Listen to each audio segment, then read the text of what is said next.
네, 그 저를 소개할 때 뭐 탈핵, 기후위기, 탈성장 다 한다고 하셨는데 사실은 그게 하나입니다. 다 연결되어 있어요.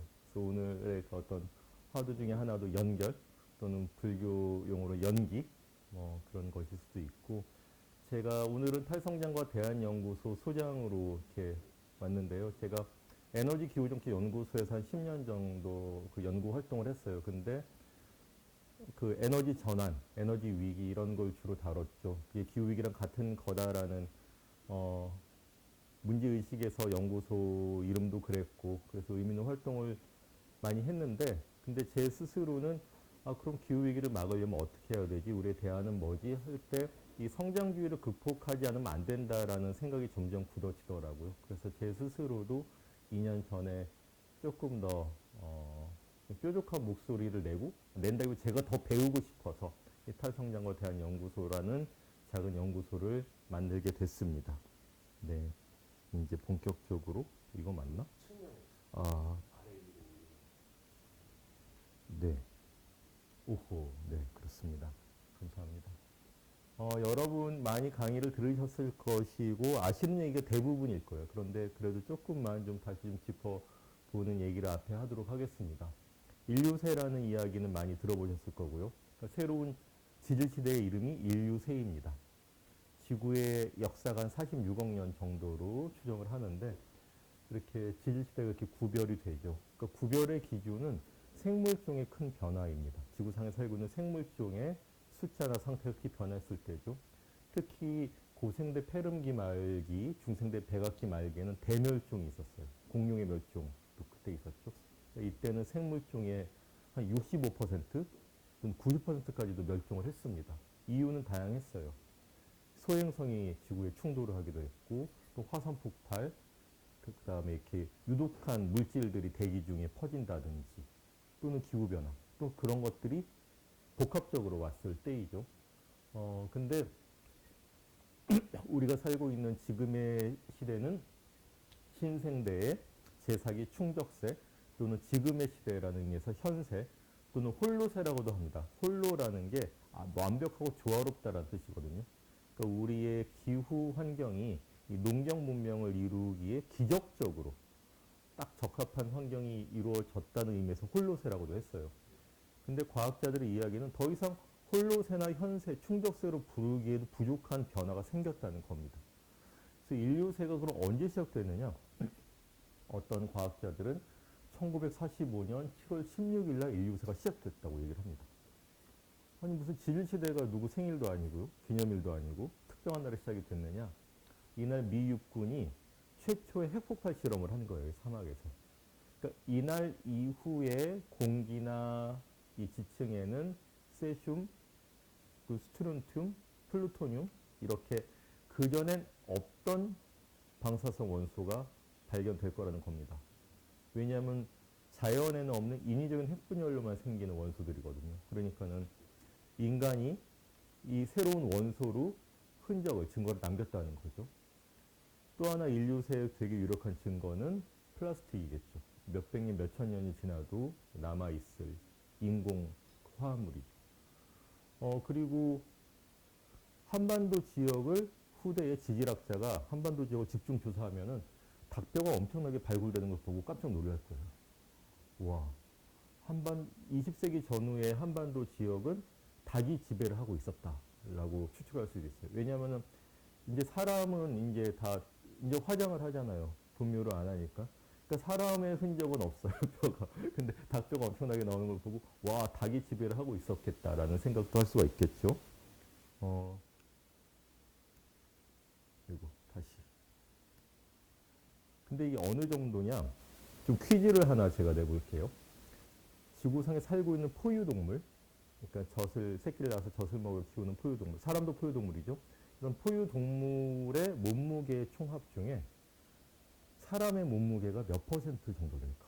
중량이. 10% 이하다. 한 번 더 물어볼게요. 이건 진품 명품처럼 좀 때려보는 겁니다. 이렇게. 30%. 네. 근데 이 퀴즈를 내면 0.1%예요. 90%예요. 되게 다양한 답이 나와요, 항상. 근데 보통은 10% 이하로 많이 말씀을 하시는데 과학자들의 추정은 한 30, 34%, 36% 정도입니다. 그러니까 지구에 살고 있는 인구가 80억 명 정도 지금 됩니다. 근데 사람 몸무게 총합이 36%.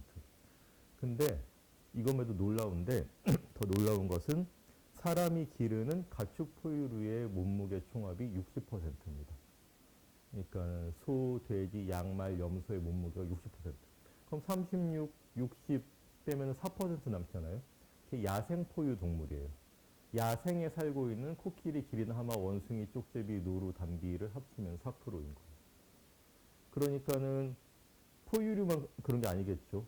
그래서 지구상에 살고 있는 동물, 식물들의 군상이 이미 크게 변했어요.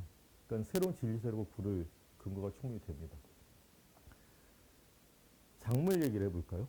그 화지 때 여러분 감자 심은 분들은 캐는 즐거움을 누리셨을 텐데 대체로 수미 감자 캐셨겠죠? 한국은 거의 수미 감자예요. 감자, 파인애플, 옥수수 이런 작물들은 전 세계적으로 재배가 되거든요. 원주민들이 몇백, 몇천 종을 재배를 해왔겠죠. 근데 그런 작물들이 지금은 전 세계적으로도 한 네다섯 종만 주로 재배를 합니다. 수미 감자처럼. 왜냐? 가장 이윤이 나는 작물만 하는 거예요. 가장 수출이 많이 나고 비싼 값으로 팔리고 그러려면 농약, 제초제, 기계를 쓰기 좋은 품종으로 특화가 되는 거죠. 그래서 생물종 다양성이 크게 떨어질 뿐만 아니라 병충해가 오면 싹쓸이를 하고 하여튼 그런 일들이 생기는데 그러니까 인간이 지구의 이 생물군을 크게 변화시킨다는 건 너무너무 분명한 일이에요. 소고기 얘기도 많이 들으셨겠죠? 고기를 대체로 안 드시겠지만 특히 소는 이 위장에서 이제 메탄이 방출되기 때문에 굉장히 오실 효과를 많이 일으키고 또 소를 먹이기 위해서 사료 작물을 키우기 위해서 벌채 개간하고 또 비료물을 엄청 투입을 하고 기계를 쓰죠.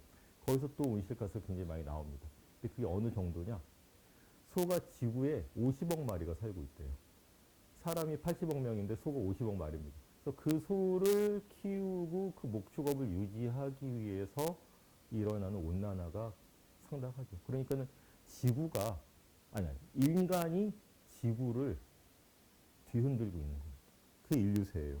그래서 인류세를 이야기하는 과학자들은 이제까지 5번의 대멸종이 있었는데 이제는 인간의 활동으로 인한 기후변화, 더 엄밀히 말하면 기후 시스템의 붕괴 때문에 6번째 생물 대멸종으로 나아가는 길이 현실화되고 있다라고 경고를 합니다.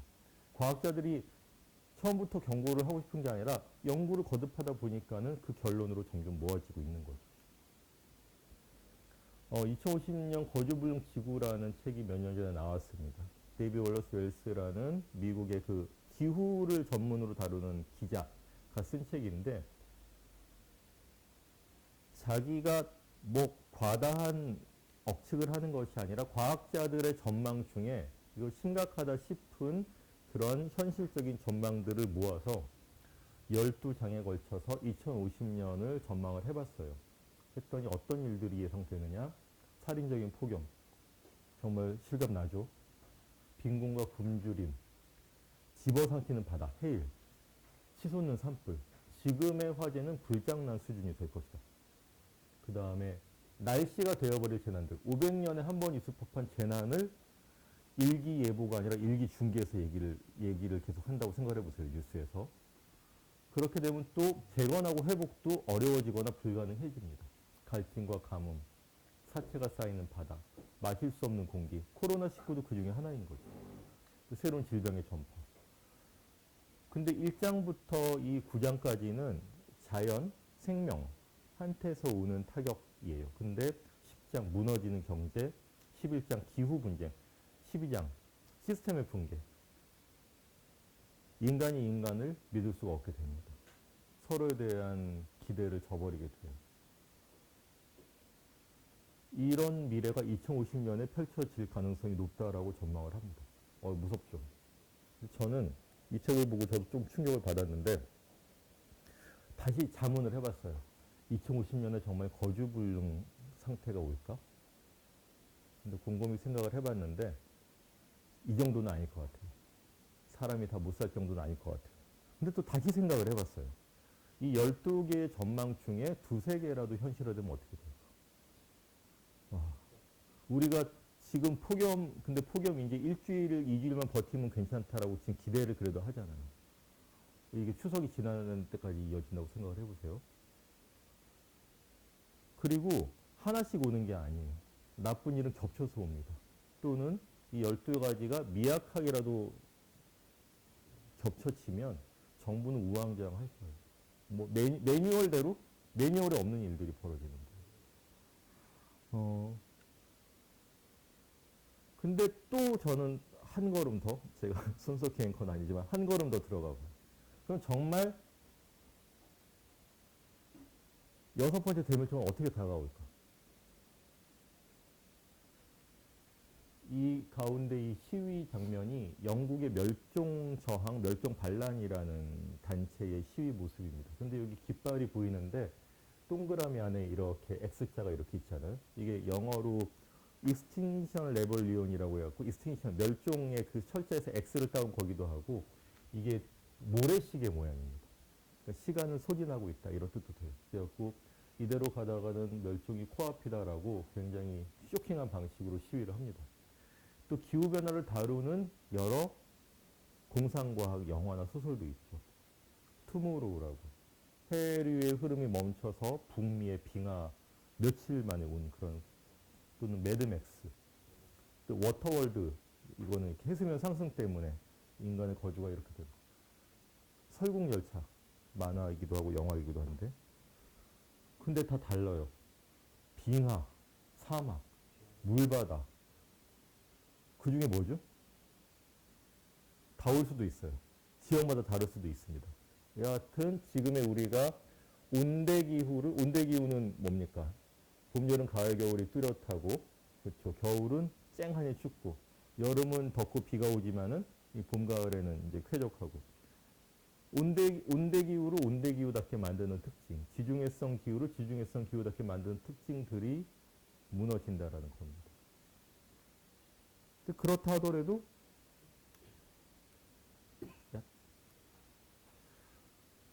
정말 멸종인가? 인터스텔라라는 영화 많이들 보셨을 거예요. 근데 이거는 이 다른 은하계로 이제 식민지를 찾아 떠나는 이유도 기후 변화 때문이죠. 근데 이 영화의 첫 장면들이 중요합니다. 제가 보기에 이 자동차로 달려도 지평선 끝까지 옥수수 밭이에요. 북미에서 더 이상 밀을 재배할 수 없게 된 겁니다. 옥수수는 가뭄과 병충해 강하니까 옥수수로 주식이 바뀌었다는 걸 보여주고 있어요. 그 다음 장면에는 이 같은 영화에 프로야구 경기인데 경기장도 무지 초라해졌죠. 근데 경기를 하는데 모래폭풍이 갑자기 불어옵니다. 그러니까 경기가 취소가 되죠. 근데 여기서 중요한 건 이 관중들의 반응이에요. 관중들이 별로 놀라질 않아요. 아, 오늘 또 이러네, 짜증나네 하는 표정으로 서둘러 마스크를 쓰고 집으로 대피를 해요. 왜냐하면 익숙하기 때문이죠. 이런 게 일상이기 때문이에요. 근데 또 제가 물어볼게요. 대멸종의 장면인가요? 우리가 멸종이라면은 연상하는 그런 장면은 아닌 거죠. 사람이 살고 있어요. 일상이 있습니다. 그러나 아무 일도 없는 건 아니에요. 많은 게 교란이 되고 제약이 되고 힘이 들겠죠. 야외 스포츠뿐만 아니라 일주일 뒤에 계약이 갑자기 취소되는 게 비일비재할 수도 있고, 슈퍼에 가도 라면하고 생수가 떨어졌다는 소식이 들릴 수도 있고, 정부가 갈팡질팡하고 그럴 수도 있어요. 이게 지난 1951년부터 80년 사이의 평균 온도 그래프입니다. 종 모양이죠. 평균이 있고. 근데 2005년부터 2015년은 평균 온도가 이렇게 오른쪽으로 간 거죠. 근데 온도가 그냥 평균 온도가 뭐 0.5도, 1.0도 올라갔다는 것보다 중요한 것은 이게 분산이라 그러죠. 이게 커졌어요. 그러니까 예전에는 극단적인 폭염이 1년 중에 0.1%였으면 14.5%가 된 겁니다. 그리고 삐쭉삐쭉하죠. 예측이 어려워진 거예요. 그래서 제가 요즘 많이 쓰는 비유가 파도입니다. 우리가 바닷가에 가면은 파도랑 장난을 치잖아요. 파도가 이렇게 밀려 나갈 때는 막 쫓아 나갔다가 파도가 이렇게 다시 들어오면은 으악 하고 친구들하고 손잡고 뛰어 들어와요. 근데 그러다가 발이 젖어요, 항상. 왜냐하면 그 동작이 느려서가 아니라 파도가 불쑥 올라올 때가 있는 거죠. 밀물식이랑 겹치면 더욱 불쑥할 거예요. 불쑥불쑥인 거예요. 온실가스 농도는 이렇게 꾸준히 상승하겠지만, 하고 있지만, 그로부터 유발되는 기후 현상들은 불쑥불쑥입니다. 온도가 올라갔다 떨어지기도 하지만 불쑥 올라갔다 떨어졌다. 홍수도 불쑥불쑥, 가뭄도 불쑥불쑥, 해일도 불쑥불쑥. 우리가 타격을 받는 것은 그 불쑥의 순간이죠. 가장 취약한 지역이나 취약한 조건에 있는 사람들, 국가들이 불쑥불쑥에 먹히고 회복을 못하는 겁니다. 근데 평균에 있는 사람들은 그걸 느끼지 못해요. 그래서 저는 이게 우리가 요런 선입견에 빠져 있는 거예요. 온실가스 농도 이렇게 올라가면은 기후 변화도 같이 꾸준히 올라가니까는 대응을 하면 될 거다. 또는 자, 1.5도까지는 안전하고 1.6도부터는 멸망이니까 1.5도까지 막기 위해서 모든 걸 다 하면 된다. 근데 그게 아니라는 거예요. 많은 불확실성 속에서 큰 동인이 불쑥불쑥 작용을 한다는 겁니다. 근데 우리가 멸종이라고 얘기를 하면 사람들한테 오해를 불러일으킬 수가 있는 거예요. 야, 너네들 2030년 되면 다 멸종한다더니 아직 멸종 안 했잖아. 우리 할 말이 없나요? 아닌 거예요. 그리고 또 비관적인 사람은 이제 끝났어. 우리 다 멸종이야. 아무것도 할 수 있는 게 없는 거예요. 오르와 나승이죠. 근데 그게 아니지만 그래서 저는 이렇게 표현을 하고 있어요. 이 표현은 기후변화, 기후위기란 무엇이다를 제가 나름대로 서술을 한 건데 제가 읽거나 들은 여러 표현 중에 중요하다고 생각되는 것들을 조합을 해본 거예요. 좀 길어요. 근데 다 의미가 있기 때문에 길게 한 겁니다. 자, 한 번에 끝나는 것이 아닌 길게 늘어지고 불확실하고 변덕스러우며 그런데 위기 속에서도 일상이 있으나 더 이상 정상성, 예상 가능성이 가능하지 않은 미래의 일이지만 또한 현재에서부터 이미 이어지는 예측하기 어려운 다른 세계. 길지만 그럴듯하죠. 제가 정리해 놓으니까 그렇다는 거. 뭐 이것도 제가 표현을 조금 더 개선을 하게 되겠지만 잠정적으로는 저는 이렇게 전달을 해드리고 싶어요. 근데 여기서 이제 아까 제가 연결, 불쑥불쑥이라는 키워드를 얘기했고 이제 한계 얘기를 하게 될 것 같습니다. 근데 이 한계를 넘어섰다라는 보고들, 경고들은 이미 많이 있었습니다. 뭔가 원이 끊어졌다라는 거죠. 지구 행성적 한계, 지구 위험 한계라는 유명한 그림입니다. 뭐냐 하면은 지구의 시스템을 유지시켜주는 것들의 중요한 9가지 지표를 과학자들이 뽑아낸 거예요.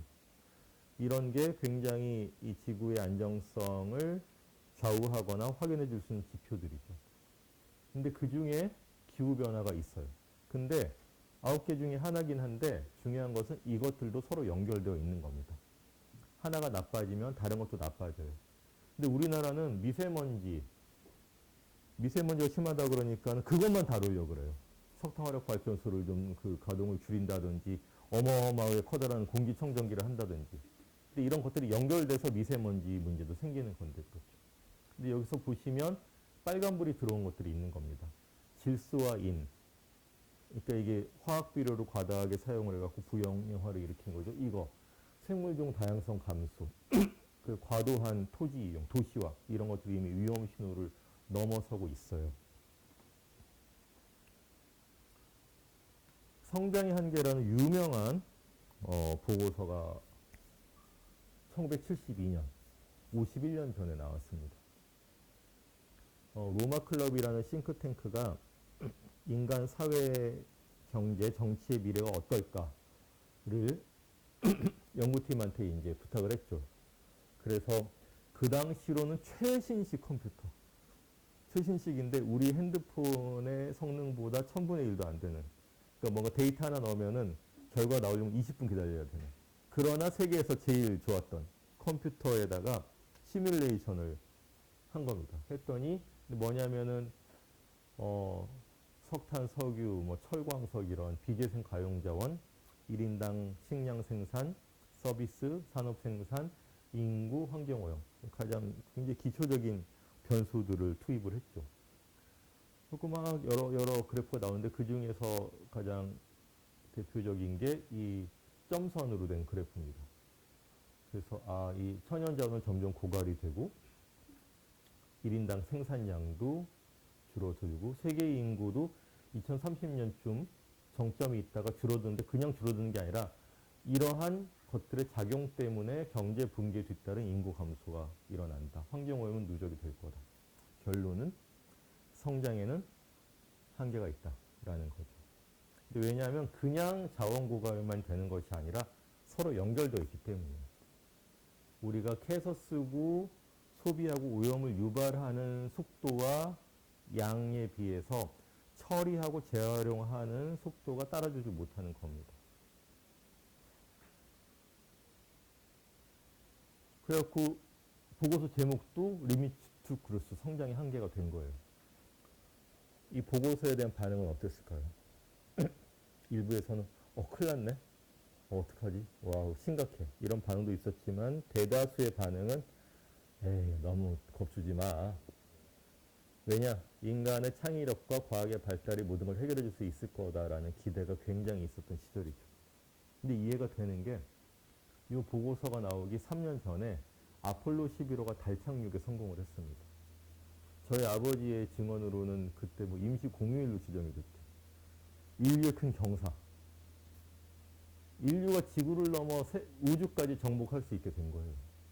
그러니까 만약에 지구가 쓰레기로 뒤덮이면 화성으로 이주를 하면 되는 거죠. 그 다음에 핵폐기물 한번 과학이 해결해 줄 수 있지 않을까? 식량, 기아, 이것도 녹색혁명이 다 세계 빈곤을 끝낼 텐데. 그러니까 이 보고서는 무시가 됐습니다. 특히 정치인들하고 경제학자들이 안 좋아했어요. 경제학자들은 매년 3, 4%씩 GDP가 성장을 해야지 모든 게 해결된다는 그런 이야기를 막 열심히 가르치고 신문에 칼럼을 쓰고 초빙돼서 강연을 하고 그럴 때고 정치인들은 우리의 미래가 암울하다, 성장의 한계가 있다 이런 얘기하는 정치인 보셨어요? 없죠. 근데 아까 그 지구 행성적 한계를 연구한 팀이 이 후속 연구를 한 셈이에요. 더 많은 데이터들을 뽑아봤습니다. 했더니 이 그래프들이 다 비슷한 모양이라는 걸 알 수가 있죠. 1950년대부터 기울기가 점점 올라가서 70년대에 급가속을 하고 꺾이질 않습니다. 어떤 지표들이냐? 인구, 실질 GDP, 외국인 직접 투자, 비료 이용, 1차 에너지 이용, 종이 생산 이런 사회 경제적인 지표들. 그 다음에 이산화탄소 농도, 메탄, 아산화, 질소, 해수면 온도, 해양 산성화 이런 지표들. 그래프 비슷한 데 이유가 있겠죠. 간단히 생각해 볼 수 있어요. 2차 대전 이후에 전 세계적으로 집집마다 텔레비전, 세탁기, 에어컨, 승용차를 집집마다 갖게 됐고 자꾸 새 제품이 나오면은 아직 차가 쓸만한데도 자꾸 바꿔야 되는 세상이 온 거예요. 시민들이 뭐 이래저래 선택을 할 수 있었던 게 아니라 그게 당연한 경제, 문화, 정치가 됐던 겁니다. 그러니까 기후변화도 그것의 한 반영인 거예요. 근데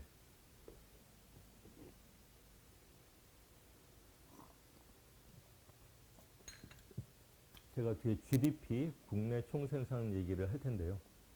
GDP는 말하자면 생산의 총량입니다. 시장 가격으로 환산된 생산의 총량이고 그것이 이제 경제력 또는 우리의 삶의 질을 나타내는 지표라고 우리는 듣고 있죠.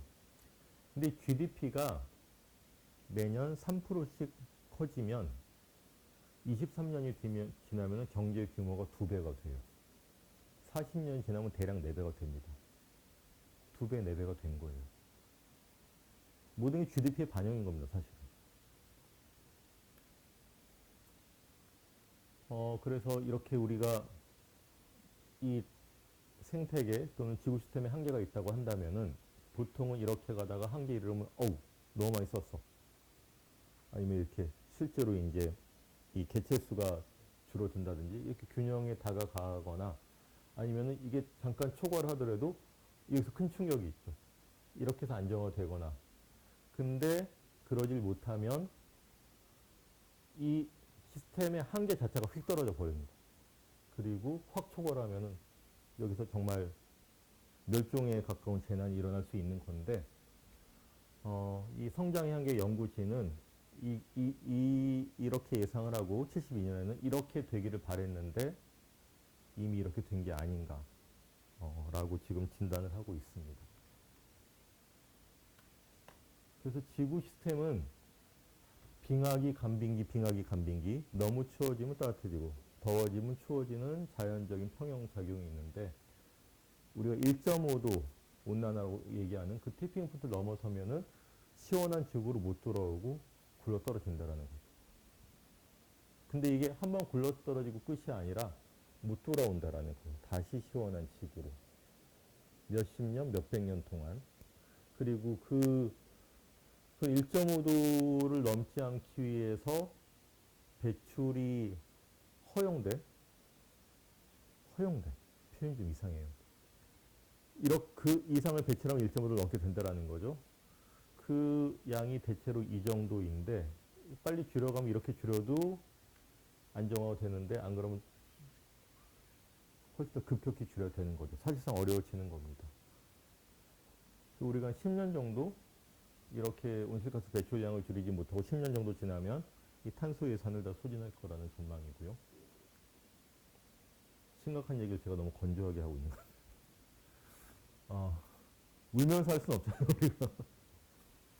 근데 그럼 우리가 어느 정도 탄소 배출이 늘어나고 얼마큼 줄여야 되느냐라는 건데 1925년부터의 세계 온실가스 배출량입니다. 그래서 계속 이대로 가면 이렇게 되는 것이고 파리 협정 때 각국이 약속한 감축 목표 2도 경로, 1.5도 경로 대략 1.5도 경로로 가려면 매년 7% 정도씩 지속적으로 온실가스 배출을 줄여나가야 돼요. 근데 다른 무슨 일이 없는 한 전 세계적인 큰 경제적 위기가 있을 때 온실가스 배출은 줄었어요.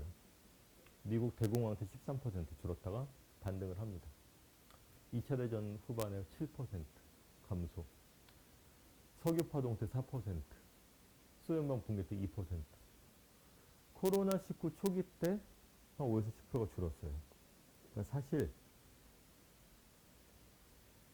온실가스만 놓고 얘기를 하면은 코로나 백신 치료제다 실패했어야 돼요.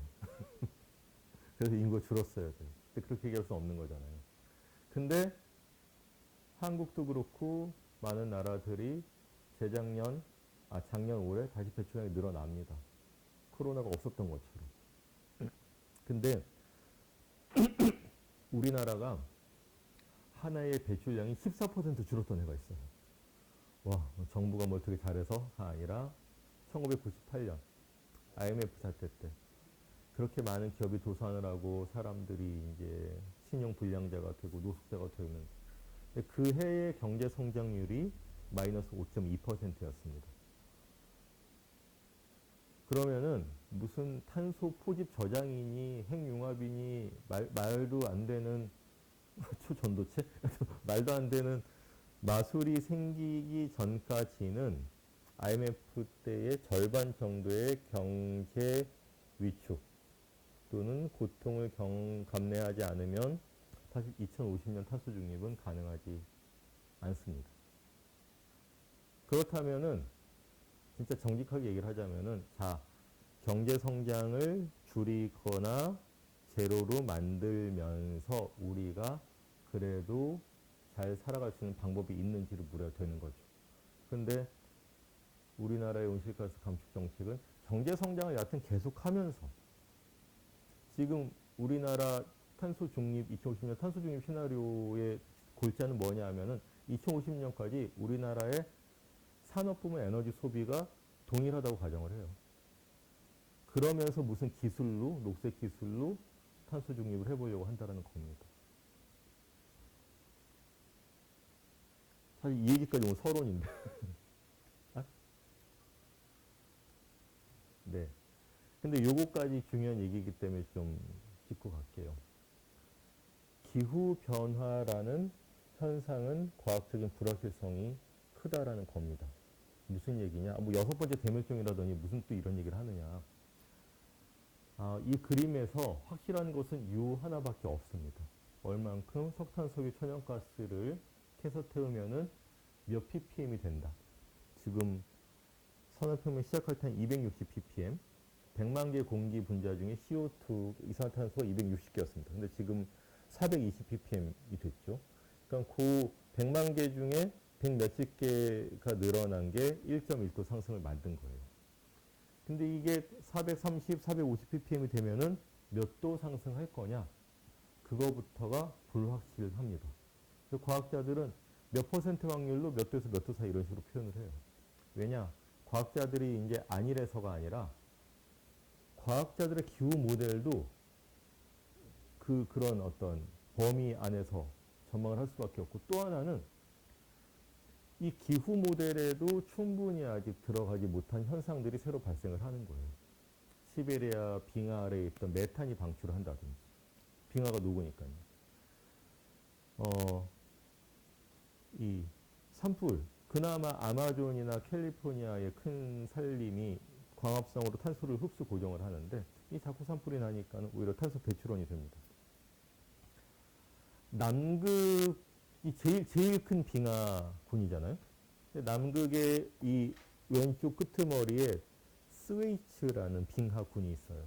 근데 그거는 그 스웨이츠 빙하 안쪽에는 스웨이츠 빙하보다 더 낮고 연약한 빙하가 또 이만큼 있습니다. 근데 스웨이츠가 점점 아래부터 이제 녹고 있어요. 그럼 스웨이츠가 큰 빙산에서 뚝 떨어져 나올 때 안에 거의 우르르 밀려 나오는 거예요. 그러니까 빙하도 살살살 차곡차곡 녹는 게 아니라 부서지면서 가속화된다는 겁니다.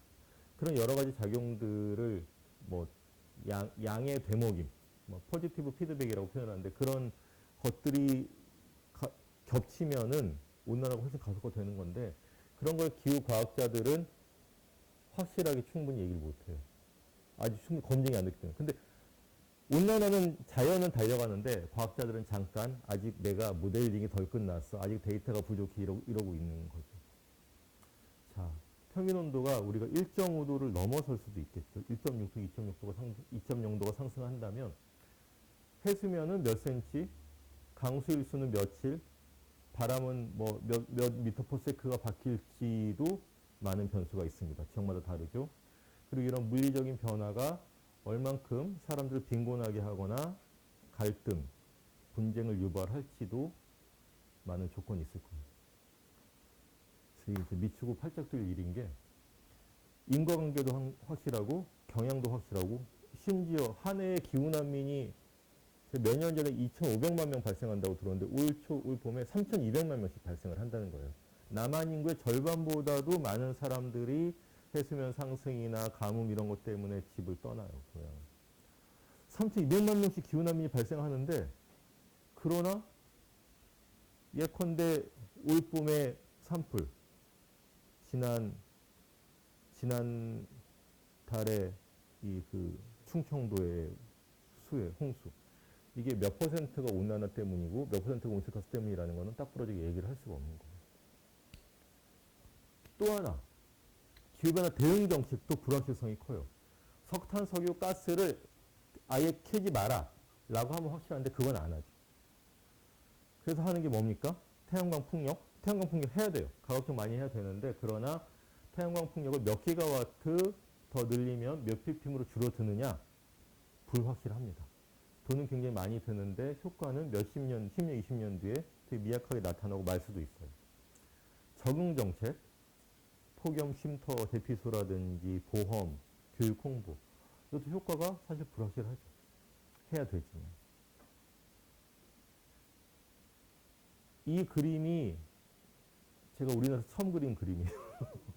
근데 왜 중요하다고 저는 생각을 하냐 하면은, 왜 기후변화라는 과학의 데이터와 보고가 그렇게 많은데도 왜 제대로 된 대응이 일어나지 않는가. 특히 언론하고 정치권, 기업들이 반응을 하지 않느냐를 알려주는 거죠. 당장 지금의 손해는 전기요금이 당장 올라간다라든지 뭐 자기가 좀 귀찮아진다든지 이런 것들은 되게 민감하게 반응을 해요. 근데 이거를 안 할 때 30년 뒤에 무슨 큰 손해가 일어난다는 거는 일단 모르겠고 그때가 생각해 이런 식으로 하는 거죠. 미래 할인이라고 표현을 하는데요. 그런 심리가 있기도 하거니와 자 임기가 4년 5년인 선거로 당선된 정치인들 자기 임기 안에 뭐 다리를 만들거나 도로를 놔서 사람들한테 칭찬을 들어서 다음 선거에 도움이 되는 일을 하려고 해요. 또는 뭔가 법을 만들든지 예산 사업을 만들어 갖고 효과를 봤다 하고 싶어요. 근데 2050년 지구멸종 내가 알 게 뭡니까? 2030년 40% 감축. 그럼 다음 정부가 하겠지 뭐. 이렇게 되는 거예요. 언론에서도 이 복잡한 얘기를 아무리 인기 있고 신뢰성 있는 앵커라고 하더라도 예를 들어서 손석희 앵커가 이렇게 얘기를 한다고 생각해 보세요. 여러분, 오늘은 제가 기후위기에 대해서 두 발 더 들어가 볼 텐데 좀 설명이 깁니다. 20분 동안 리모컨을 돌리지 말고 제 얘기 들어주세요. 시청자들이 기다리고 있나요? 빨리 클릭 자극적인 기사 누가 누구랑 뭐 스캔들이 났대더라 이런 거를 하고 싶어 하는 거예요. 그래서 저는 우리가 이제 이 기후 위기를 사람들하고 대화를 해야 되잖아요. 설득을 해야 되고 근데 이거를 우리가 이해를 해야 될 것 같아요. 안 그러면 사람들이 자연을 사랑하지 않아서 이기적이어서 돈이 눈이 멀어서 공부를 안 해서 이렇게 하면 사람들한테 하고 유효한 대화를 할 수가 없습니다. 이런 불확실성이 있다라는 거를 우리도 인식 인정을 해야 된다고 봐요. 그리고 그러면은 정치인들, 언론인들, 기업들이 지금 이렇게 반응을 할 수밖에 없는 그 조건을 우리가 같이 바꿀 고민을 해야죠. 그래서 기후변화는 단지 과학의 문제만이 아니라 정치학, 심리학의 문제이기도 한 겁니다. 돌루거 보셨나요? 제 강의보다 훨씬 중요합니다. 불교 환경연대에서 공동 시청을 하시길 권합니다. 근데 넷플릭스에서 좀 볼 수 있습니다. 근데 이 영화의 그러니까 레오나르도 디카프리오가 기후위기에 되게 진심인 배우잖아요. 영화의 스토리가 이래요. 간단합니다. 아마추어 천문학자들이 새로운 혜성을 발견을 해요. 와 여기에 새로 발견한 사람 이름 붙이잖아요. 내 이름 붙여야지 꿈에 부풀었는데 이 천문학 교수가 이제 그 궤도를 계산을 했더니 지구로 다가오네? 6개월 뒤에 지구랑 충돌을 하는 걸로 궤도 아무리 계산을 해봐도 퍼시래요. 이 혜성의 크기, 질량, 속도를 같이 계산해봤더니 지구에 어마어마한 충격으로 이 생물이 더 멸종할 지경. 큰일 났죠. 어떻게 해야 돼요? 빨리 정치인을 찾아갔죠. 메릴 스트립이 대통령으로 나와요. 하룻밤을 기다려서 백악관에서 간신히 만났는데 무슨 일로 오셨어요 하니까는 이러이러해서 혜성이 다가오고 있고 빨리 국민한테 알리고 대책을 세워야 된다. 대책은 저기 우주선을 쏘아 올려갖고선 이 핵폭탄 같은 걸로 혜성을 쪼개든지 궤도를 바꾸면은 괜찮은 거예요. 대통령이 중간 선거가 석 달 뒤에 있는데 이 사람들한테 그 혼란시키고 막 그럼 안 돼. 이런 얘기 나는 안 하겠습니다. 어떻게? 다음에 뉴스 CEO를 찾아갑니다. 뉴스쇼 사회자들. 둘이 가갖고선 오늘은 뭐 대단한 소식을 갖고 오셨다면서요. 네, 혜성이 다가오고 있고 큰일 났어요. 이렇게 우리 이런 그러니까는 이 진행자들의 반응은 와 대박. 이런 어마어마한 일 그러면은 제 이혼한 그 전부인 집까지 이게 다가온다는 건가 이렇게 농담으로 봤는데 그게 아니라 우리 큰일 났다니까요. 막 이걸 대응을 해야 되고 그러니까 사회자가 우리 프로그램은 너무 심각한 얘기를 하는 그런 뉴스가 있다.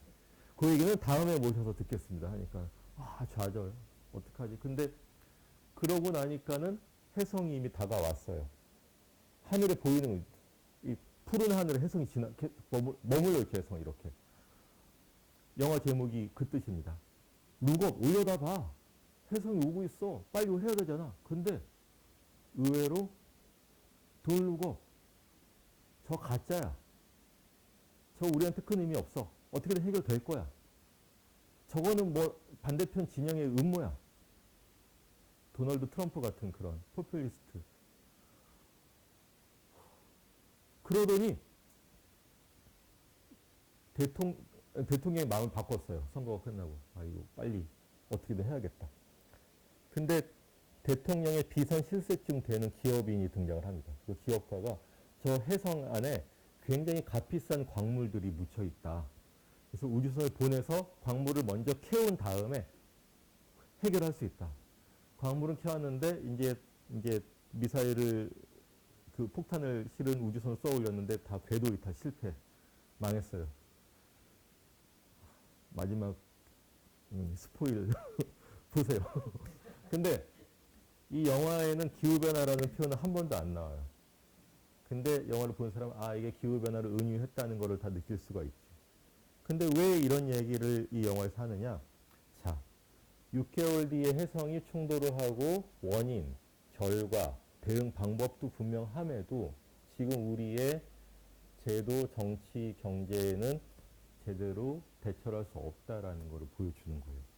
하물며 이렇게 불확실성이 큰 현상의 기후변화에 대해서 또 해결해야 될 주체들도 너무 많고 이 유엔이 무슨 힘이 있습니까?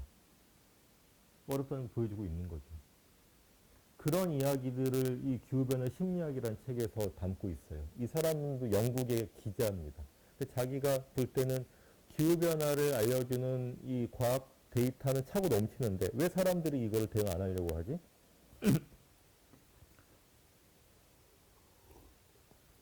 아, 기후변화가 과학이자 인간의 일이구나 라는 거죠. 인간의 심리 구조라는 게 우리가 감당하기 어렵다고 생각해도 너무 거대한 일. 애초에 예견합니다. 죽음, 멸종 이런 게 대표적이고 또 나뿐만 아니라 많은 사람들이 관계된 일. 이 책에 재미난 얘기가 나와요. 기후변화가 북한 정권이 의도적으로 일으킨 일이다 라는 거 알려졌으면은 유엔하고 미국 정부가 진작에 해결했을 거다. 근데 북한은 배출량도 굉장히 적은 나라고 이렇게 일회용품을 안 쓰려고 노력하는 우리들도 뭔가 기후변화의 원인 제공자 내지는 공범일 수 있는 거잖아요. 불편한 진실인 겁니다. 그러니까는 이렇게 기후변화를 평행선을 달려요. 자, 이 기후변화를 부인하는 저 화석연료의 이 하수인들, 부인론자들, 환경단체들 거꾸로 알라미스트, 확실하지 않은 것 같고 사람들한테 계속 겁만 주고 평행선을 달립니다. 미국은 어느 정도냐면은 보수적 공화당 지지자들하고 민주당하고 완전히 기후 과학에 대한 태도가 달라요. 플로리다는 이 그 바닷가에 있는 주잖아요. 부동산 되게 비싼 별장 같은 것만. 근데 해수면이 상승을 하기 때문에 계속 물에 잠겨 있어서 어떻게 하는지 아세요? 집을 들어 올려요. 우리가 그 자동차 정비할 때 자키 이렇게 쭉쭉쭉 그런 거대한 자키를 넣어갖고 집을 들어 올립니다. 토목공학은 많은 게 가능해요. 근데 사실 이탈리아의 베니스, 베네치아 이런 데들은 도시 전체를 슬슬 들어 올리고 있어요. 근데 그 플로리다 사람들은 그 해수면 상승을 계속 경험을 하는 거잖아요. 근데 플로리다 유권자 중에 민주당 바이든 지지자의 90%는 기후변화를 믿어요. 트럼프 지지자는 65%를 기후변화를 부인합니다.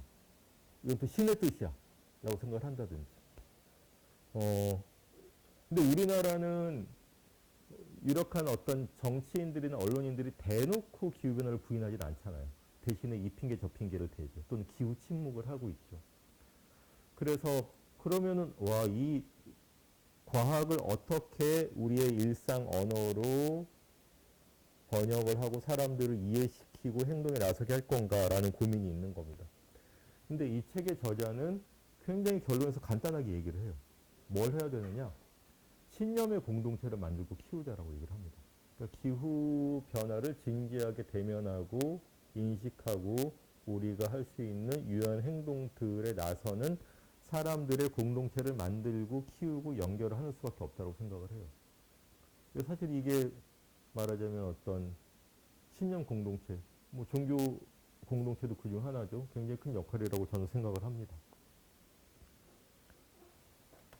좀 더 심각한 얘기. 이 책은 심층 적응이라고 제가 같이 번역을 한 책이에요. 근데 영어 제목이 Deep Adaptation이거든요. 깊은 적응이죠. 심층 적응. 왜 책 제목이 이러냐 하면은 우리가 기후변화의 대응 정책이 완화와 적응, 감축과 적응이죠. 온실가스 배출량을 줄이는 완화하고 그래도 일어나는 이 기후변화 여러 일들, 현상들의 피해를 줄이고 적응하는 적응.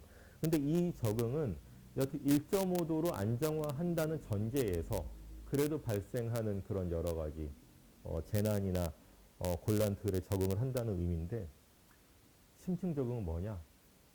1.5도를 넘어갔을 때 어떡하지? 실제로 정부와 기업들이 하는 걸 보면은 1.5도는 그냥 2도로 훅 넘길 것 같지 않아? 그런 이러한 가능성을 우리가 직시를 하는 얘기가 필요하지 않겠어라는 겁니다. 근데 사실은 무서운 이야기죠. 기후활동가도 꺼내기가 좀 주저되는 얘기. 그런 얘기했다가는 비관주의, 묵시록, 숙명론자, 사람들을 절망하게 만들고 그런 걱정이 있는 거죠.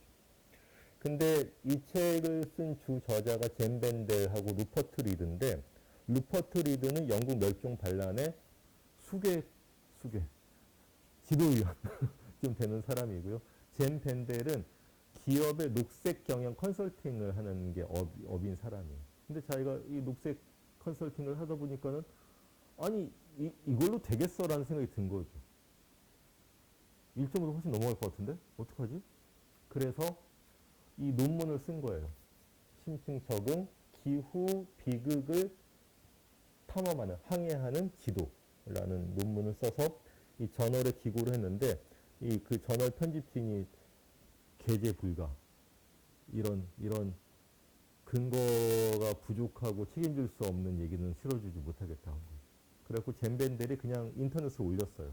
했더니 굉장히 막 다운로드로 뭐 몇백만 명 이상 받으면서 사람들이 막 그냥 토론을 한 거예요. 그래, 나도 이런 생각 했었는데 이게 현실적이지 않아? 그래서 그 어떤 일들이 벌어질 것인지에 대해서 복합적인 붕괴. 두 가지 이 책에서 세 가지 이 책에서 나오는 세 가지 단어를 좀 소개를 드릴게요. 하나는 프레퍼입니다. 프레퍼라는 게 뭐냐 하면은 왜 그 특히 일본에서 재난 배낭 그러니까 이렇게 지진이나 이런 거 올 때 전쟁이 날 때 이 생존에 필요한 구급 키트 같은 거 다 싸놓고 이 현관에다가 배낭 놓고 언제든 뛰어나갈 수 있다는 그런 또는 뭐 저기 이 땅굴을 파놓고선 그런 거를 프레퍼 준비하는 족이라는 의미에서 프레퍼라고 합니다.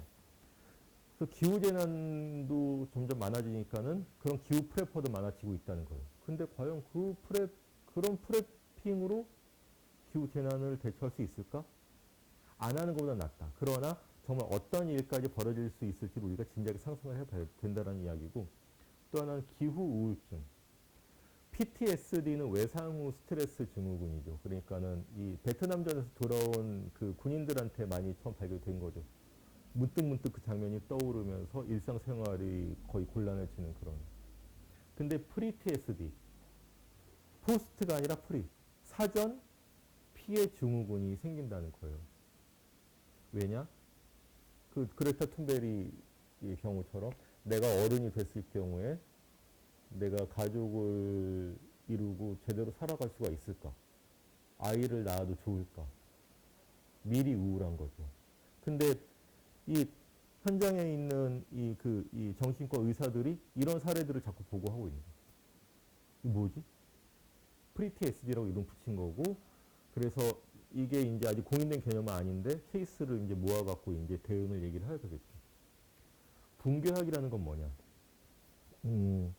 우리가 기후변화를 설명하거나 대응할 때 지금 대학에 있는 학과 중에서 어떤 학과가 할 수 있죠? 천문대기학, 토목공학,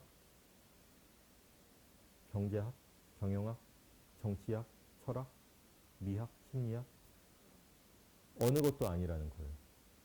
어느 하나의 학문 또는 몇 개의 학문으로도 안 된다는 겁니다. 왜냐? 조각나 있고 연결이 끊어져 있죠. 또 하나는 그러한 대학의 분과 학문들은 정상 상태, 지속하는 거. 안정적으로 예상하고 대처할 수 있는 그런 기반 위에서 내용이 만들어지고 체계가 갖춰진 학문이기 때문에 이 기후 재난을 제대로 다루지 못한 게 당연하기 때문에 새로운 통합적인 분과 학문이 필요하다. 프랑스에서는 되게 진지하게 얘기를 하고 있어요. 그래서 심층 적응은 우리를 지도 없는 세계로 인도를 하는. 그러면서 그 심층 적응의 저자들 중에 두 사람이 쓴 책입니다. 붕괴는 어떻게 일어나는가라는 책인데 여기서 금융적 붕괴, 경제적 붕괴, 정책 붕괴 대체로 이런 순으로 사회적 붕괴까지는 거의 일어날 게 확실하다. 마지막은 문화적 붕괴. 인류의 선함에 대한 믿음을 잃을 때. 근데 지금의 인문학과 사회과학은 예외적이지만 현실화될 수 있는 이런 걸 다루지 않고 있다는 거죠. 이 사람이 젠 벤델이고요. 이 사람이 그 루퍼트 리드 멸종반란의 지도위원.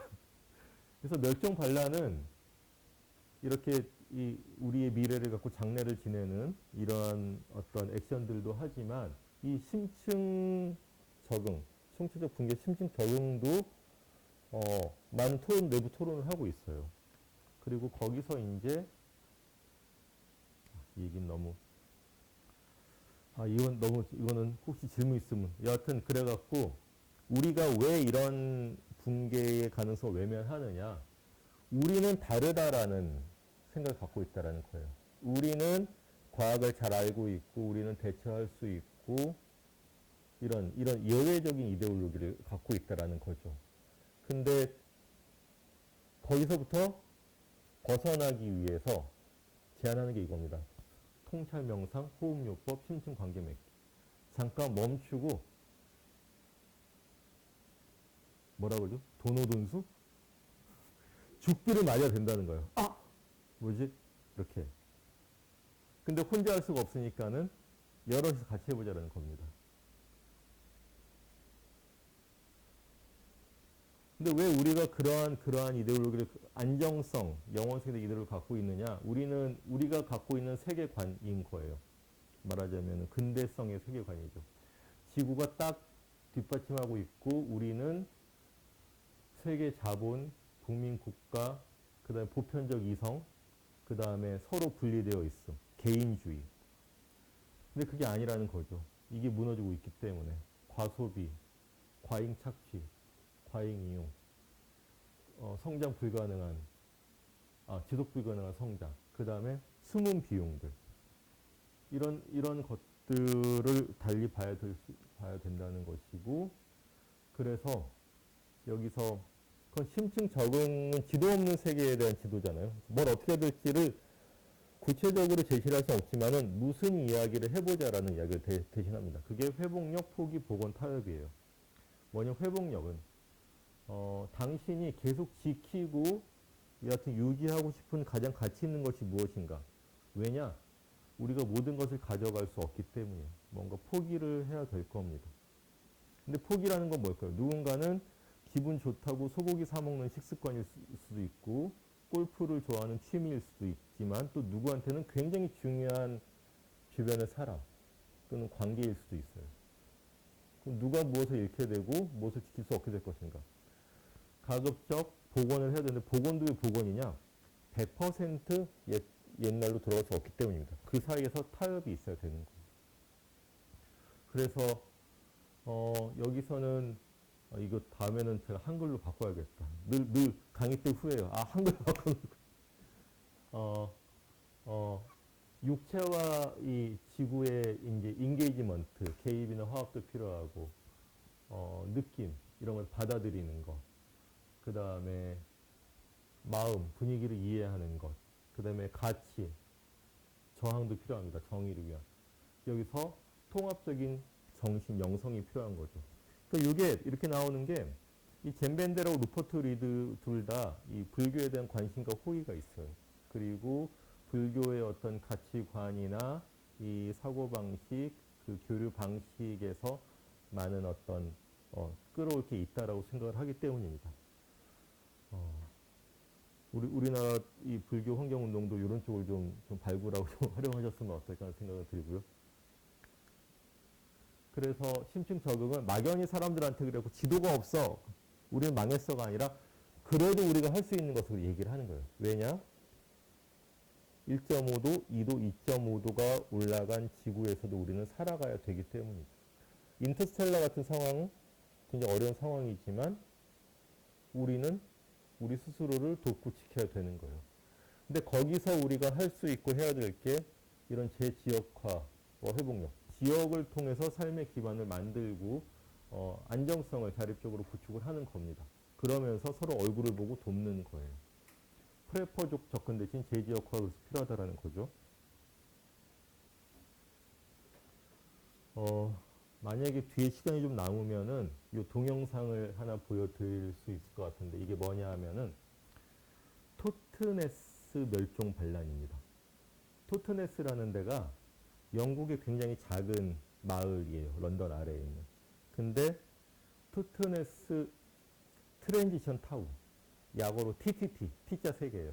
토트네스 전환마을. 이 운동이 벌써 한 몇십 년 전부터 벌어졌는데 석유 위기 이후부터 석유로부터 독립한 마을 공동체를 해갖고 전환 마을 운동을 벌이게 된 건데 그 마을에 있는 멸종 반란 이 노래를 하는 장면이에요. 근데 보면은 노래 표정이 심각하지가 않고 빵긋빵긋 웃으면서 서로 남녀노소가 이렇게 합창을 합니다. 근데 저는 의외였어요. 멸종 반란인데 왜 이렇게 분위기가 화기애애? 생각을 해봤더니 10년, 20년 전부터 해왔던 활동이 있는 거예요. 지역에서 스스로 답을 찾을 수 있으니까 뭔가 자신감, 여유, 그다음에 이 느낌을 사람들한테 전해주고 싶은 거죠. 그래서 저는 우리가 사람들이 막 성마르게 막 그냥 기후 위기야, 너네들 행동 안 하면은 너네들 다 비양심적이고 이기적인 것들이야 그렇게 얘기를 해서만 해결될 게 아닌 것 같아요. 근데 이 토트넷에 했던 것들이 이런 거예요. 뭐 이 로컬 푸드 기본이고 이 재생에너지 실험, 지역 화폐 이런 것들 다 해봅니다.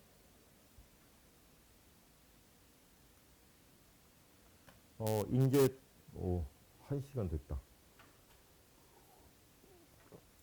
저는 안 힘드니까는 안 쉬고 계속 할게요.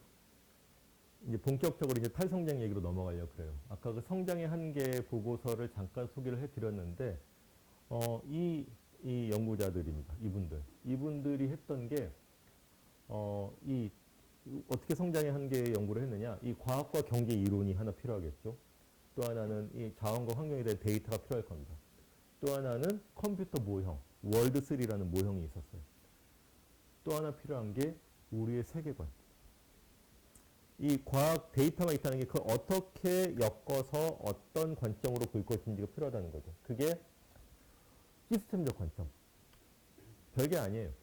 다 연결되어 있다는 겁니다. 아까 얘기했듯이 이 천연 자원, 이 생산량, 인구, 환경오염 이런 것들이 다 서로 연결되어 있고 시간적으로 처리 규모와 속도가 정해져 있다는 거죠. 시스템적 사고를 제일 평소에 잘하는 게 누구 같으세요? 좀 뚱딴지 같은 질문인가? 제가 보기엔 주부예요. 남자든 여자든 이 가사가 어떻게 돌아가는지를 책임지는 사람은 늘 시스템적 사고를 합니다. 왜냐? 여하튼 일단 일주일 동안 우리 가족을 먹여야 되잖아요. 그러면은 부엌 찬장에 뭐가 있고 냉장고에 뭐가 있고 창고에 뭐가 있고 그 다음에 바로 사올 수 있는 거 뭐가 있고 우리 집에 고정 수입은 뭐가 있고 비고정 수입은 뭐가 있고 그걸 봐야 되는 거죠. 우리 집에 해결도 안 되면 이웃한테 빌어오거나 그것만 보면 되는 게 아니에요. 저 아들, 딸이 어디 가서 사고 치지 않을까. 이상한 이웃을 만나갖고 그 분쟁이 일어나고 골치 아프지 않을까. 송사에 휘말리지는 않을까. 주부는 불평을 할 수 있지만은 이게 갖춰지지 않아서 난 못해 이러면 그러진 않아요. 꾸려갑니다. 그게 살림살이에요. 그 주부는 늘 시스템적 사고를 합니다. 제가 이게 성 역할 고정 이런 얘기, 남자 주부를 포함해서 이러한 주부가 늘 하는 시스템적 사고를 과학자고 정신들은 안 한다는 겁니다.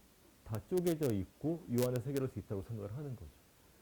그래서 이 나중에 연구를 이렇게 얘기를 해요. 굳이 컴퓨터 모델을 안 돌려도 이러한 시스템적 사고를 하면은 충분히 나올 수 있는 예상할 수 있는 결론이었다라는 겁니다. 근데 말씀드렸다시피 성장의 한계에 대해서는 비판 저주. 아폴로 11호가 창립했는데 그런 거죠. 이 대놓고 이제 저기 조지 부시나 엑슨모빌 회장 같으면은 아유 걱정 없어. 로마 클럽 틀렸어. 이렇게 공공연하게 얘기를 여러 번 했죠. 그러나 지구 행성적 한계 연구가 보여주듯이 거의 맞아 떨어졌어. 근데 성장의 한계가 제기한 문제의식이 완전히 잊혀졌던 건 아닌데 그게 지속 가능한 발전으로 대체가 됐죠. 1987년에 브룬틀란트라는 보고서, 유엔에서 그 서스테이너블 디벨롭먼트라는 개념이 이제 공인이 됐어요. 지속 가능하지만 그렇게 만드는 발전 방법이 있다라는 거죠. 근데 이게 좀 그랬어요. 성장의 한계 메시지는 부유한 나라, 부유층이 이제 성장을 줄여야 된다라는 거예요. 줄여야 된다. 불편하죠. 그러니까 주류사는 이 보고서를 되게 두려워했던 겁니다. 그 다음에는 이제 유엔 지속가능 목표도 나오고 녹색 성장도 나오고. 역설격이게도 80년대 후반부터는 전 세계 한국의 환경단체들이 다 지속가능한 발전을 얘기를 하기 시작했어요. 우린 지속가능한 발전을 위해서 뭘 해야 된다. 뭘 하죠? 재생에너지, 에너지 효율화, 재활용 이런 것들인 거죠. 이렇게 발전을 해왔습니다. 근데 거기에 대해서 이제 비판들이 있는 거예요. 일단은 용어가 부정확하고 내부 논리적 모순이다. 지속 가능성이 뭐야? 물론 이 개념에는 이 현 세대의 발전이 미래 세대의 어떤 발전의 가능성하고 권리를 침해하지 않는 뭐 이렇게 규정은 되어 있는데 침해하지 않는다는 건 어느 정도지? 여전히 불명료하죠. 그래서 지속 가능하면서 발전을 논리적 모순이 있습니다. 그 다음에 용어가 흡수하고 편향. 엘리트주의 및 제국주의는 어떤 의미일까요? 지속 가능한 발전 방법은 누가 정하죠? 서구의 중립적인 양심적 연구자들이 만들어 갖고선 제3세계에 알려주고 적용하라는 거죠. 근데 과연 그것이 가장 올바르거나 도덕적으로 정당한 방법인지 어렵습니다. 최근에는 더 본격적인 비판이 되고 있죠. 너무 지루해요. 대중적 관심을 끌기에는 너무 지루합니다. 지속 가능한 발전 좋은 거지 뭐. 너무 모호하다. 어떤 지침을 주긴 너무 모호하다. 지속 가능한 발전을 하면은 누가 뭘 바꾸고 줄이고 책임을 져야 되는지가 안 나타나는. 너무 느리다. 세계의 중요한 문제들, 특히 기후 위기를 다루기에는 너무 느리다라는 겁니다. 개념만 느린 것이 아니라 본격적으로 가볼게요. 오늘 제가 처음에 연결, 불쑥불쑥 키워드가 또 뭐 있었죠? 한계. 그 다음에 탈동조화. 오늘 모든 얘기 중에서 탈동조화가 제일 중요할 수 있어요. 영어로 디커플링입니다. 뭐냐면 커플. 두 개 같이 가요. 뭐가 같이 가느냐? 경제 성장하고 인간의 번영하고 행복하고 자원 소비, 환경 오염. 이게 대체로는 같이 가겠죠. 왜냐하면 쓴 만큼, 만든 만큼 쓰고 그만큼 자원도 쓰고 폐기물도 늘어나고. 근데 그 동조화가 깨진다. 그게 디커플링, 탈동조화입니다. 그러니까는 경제 성장을 한 것에 비해서 상대적 또는 절대적으로 환경 오염이 안 늘어나거나 오히려 줄어들 수도 있다. 특히 국민소득 1인당 3만 불 정도가 되면 자원을 적게 쓰거나 에너지를 효율화하는 기술도 발전을 하고 정책도 정교화되기 때문에 디커플링이 된다라는 전망이에요. 이 디커플링이 중요한 이유는 이게 깔려있기 때문에 지속가능한 발전도 된다고 생각을 했고 녹색 성장, 많은 그린 뉴딜도 디커플링이 가능하다라는 이야기입니다. 근데 최근에 경험적 연구들은 탈동조화가 없더라. 일단 범위, 서유럽 일부에서는 탈동조화가 일어났을 수 있다.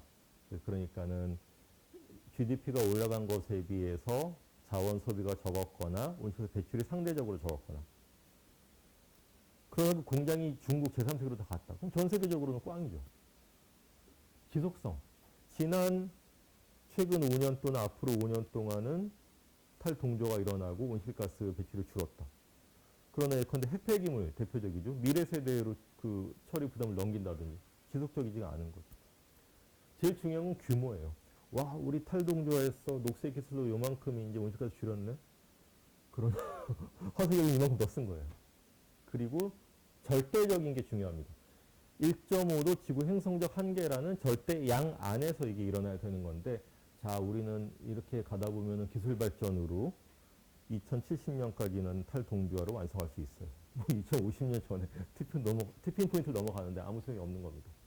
그리고 이 탈동조화 노력이 정의롭게 배분되느냐, 이런 것들이죠.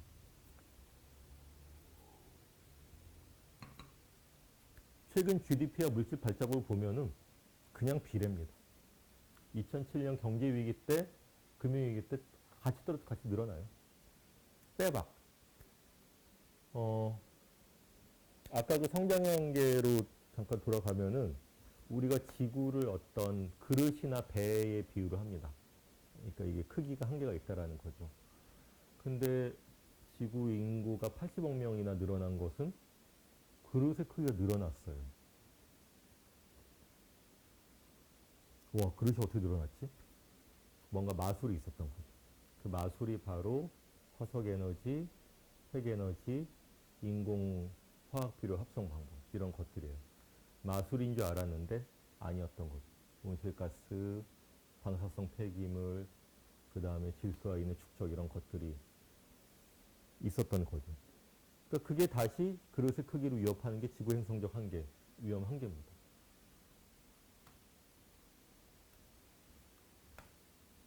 그리고 아까 물질적 처리량이라는 개념이 있는데 뭐냐 하면은 우리가 전체 생산하고 폐기하는 총량뿐만 아니라 그것의 규모 속도가 중요하다는 겁니다.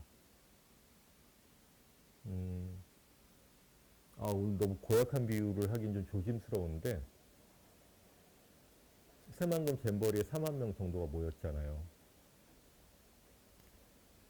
40명 아니면 400명이었으면은 굉장히 조건이 열악한다 하더라도 뭔가 대처를 할 수가 있습니다. 그런데 규모와 속도가 문제인 거예요. 4만 명이 그 면적에서 같이 움직이는 그 총 처리량을 감당을 할 수가 없는 거죠. 그 처리량을 감당할 정도로 여유가 있는 곳에서 행사를 개최하거나 그만큼 다른 어떤 기술적인 준비를 했어야 되는데 그게 아니라서 새만금의 물질적 처리량이 이제 넘어선 겁니다. 근데 그게 이제 이만큼 처리량은 더욱 여유가 없는 거죠.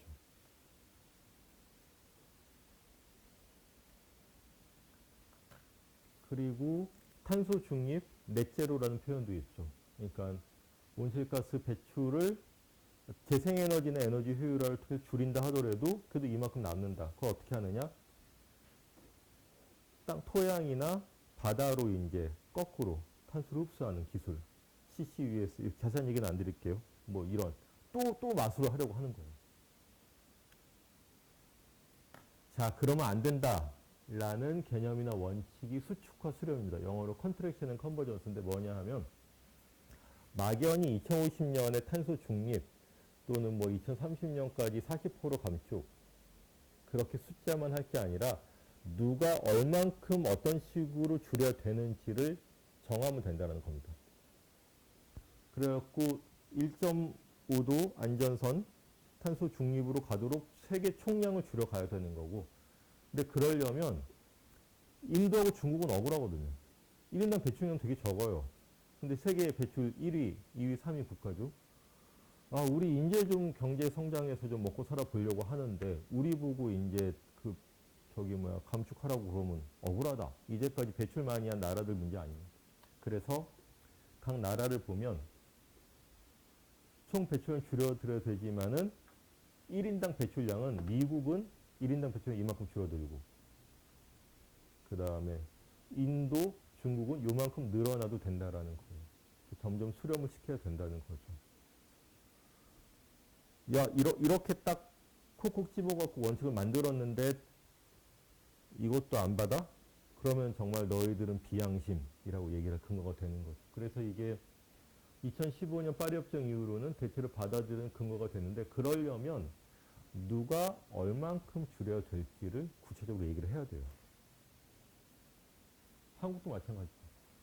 또 하나는 IPCC, 그러니까 기후변화에 관한 정부 간 패널에서 이제 계속 보고서를 내잖아요. 기후과학의 현황, 전망, 그 다음에 어떻게 이걸 해결할 수 있을 것인지.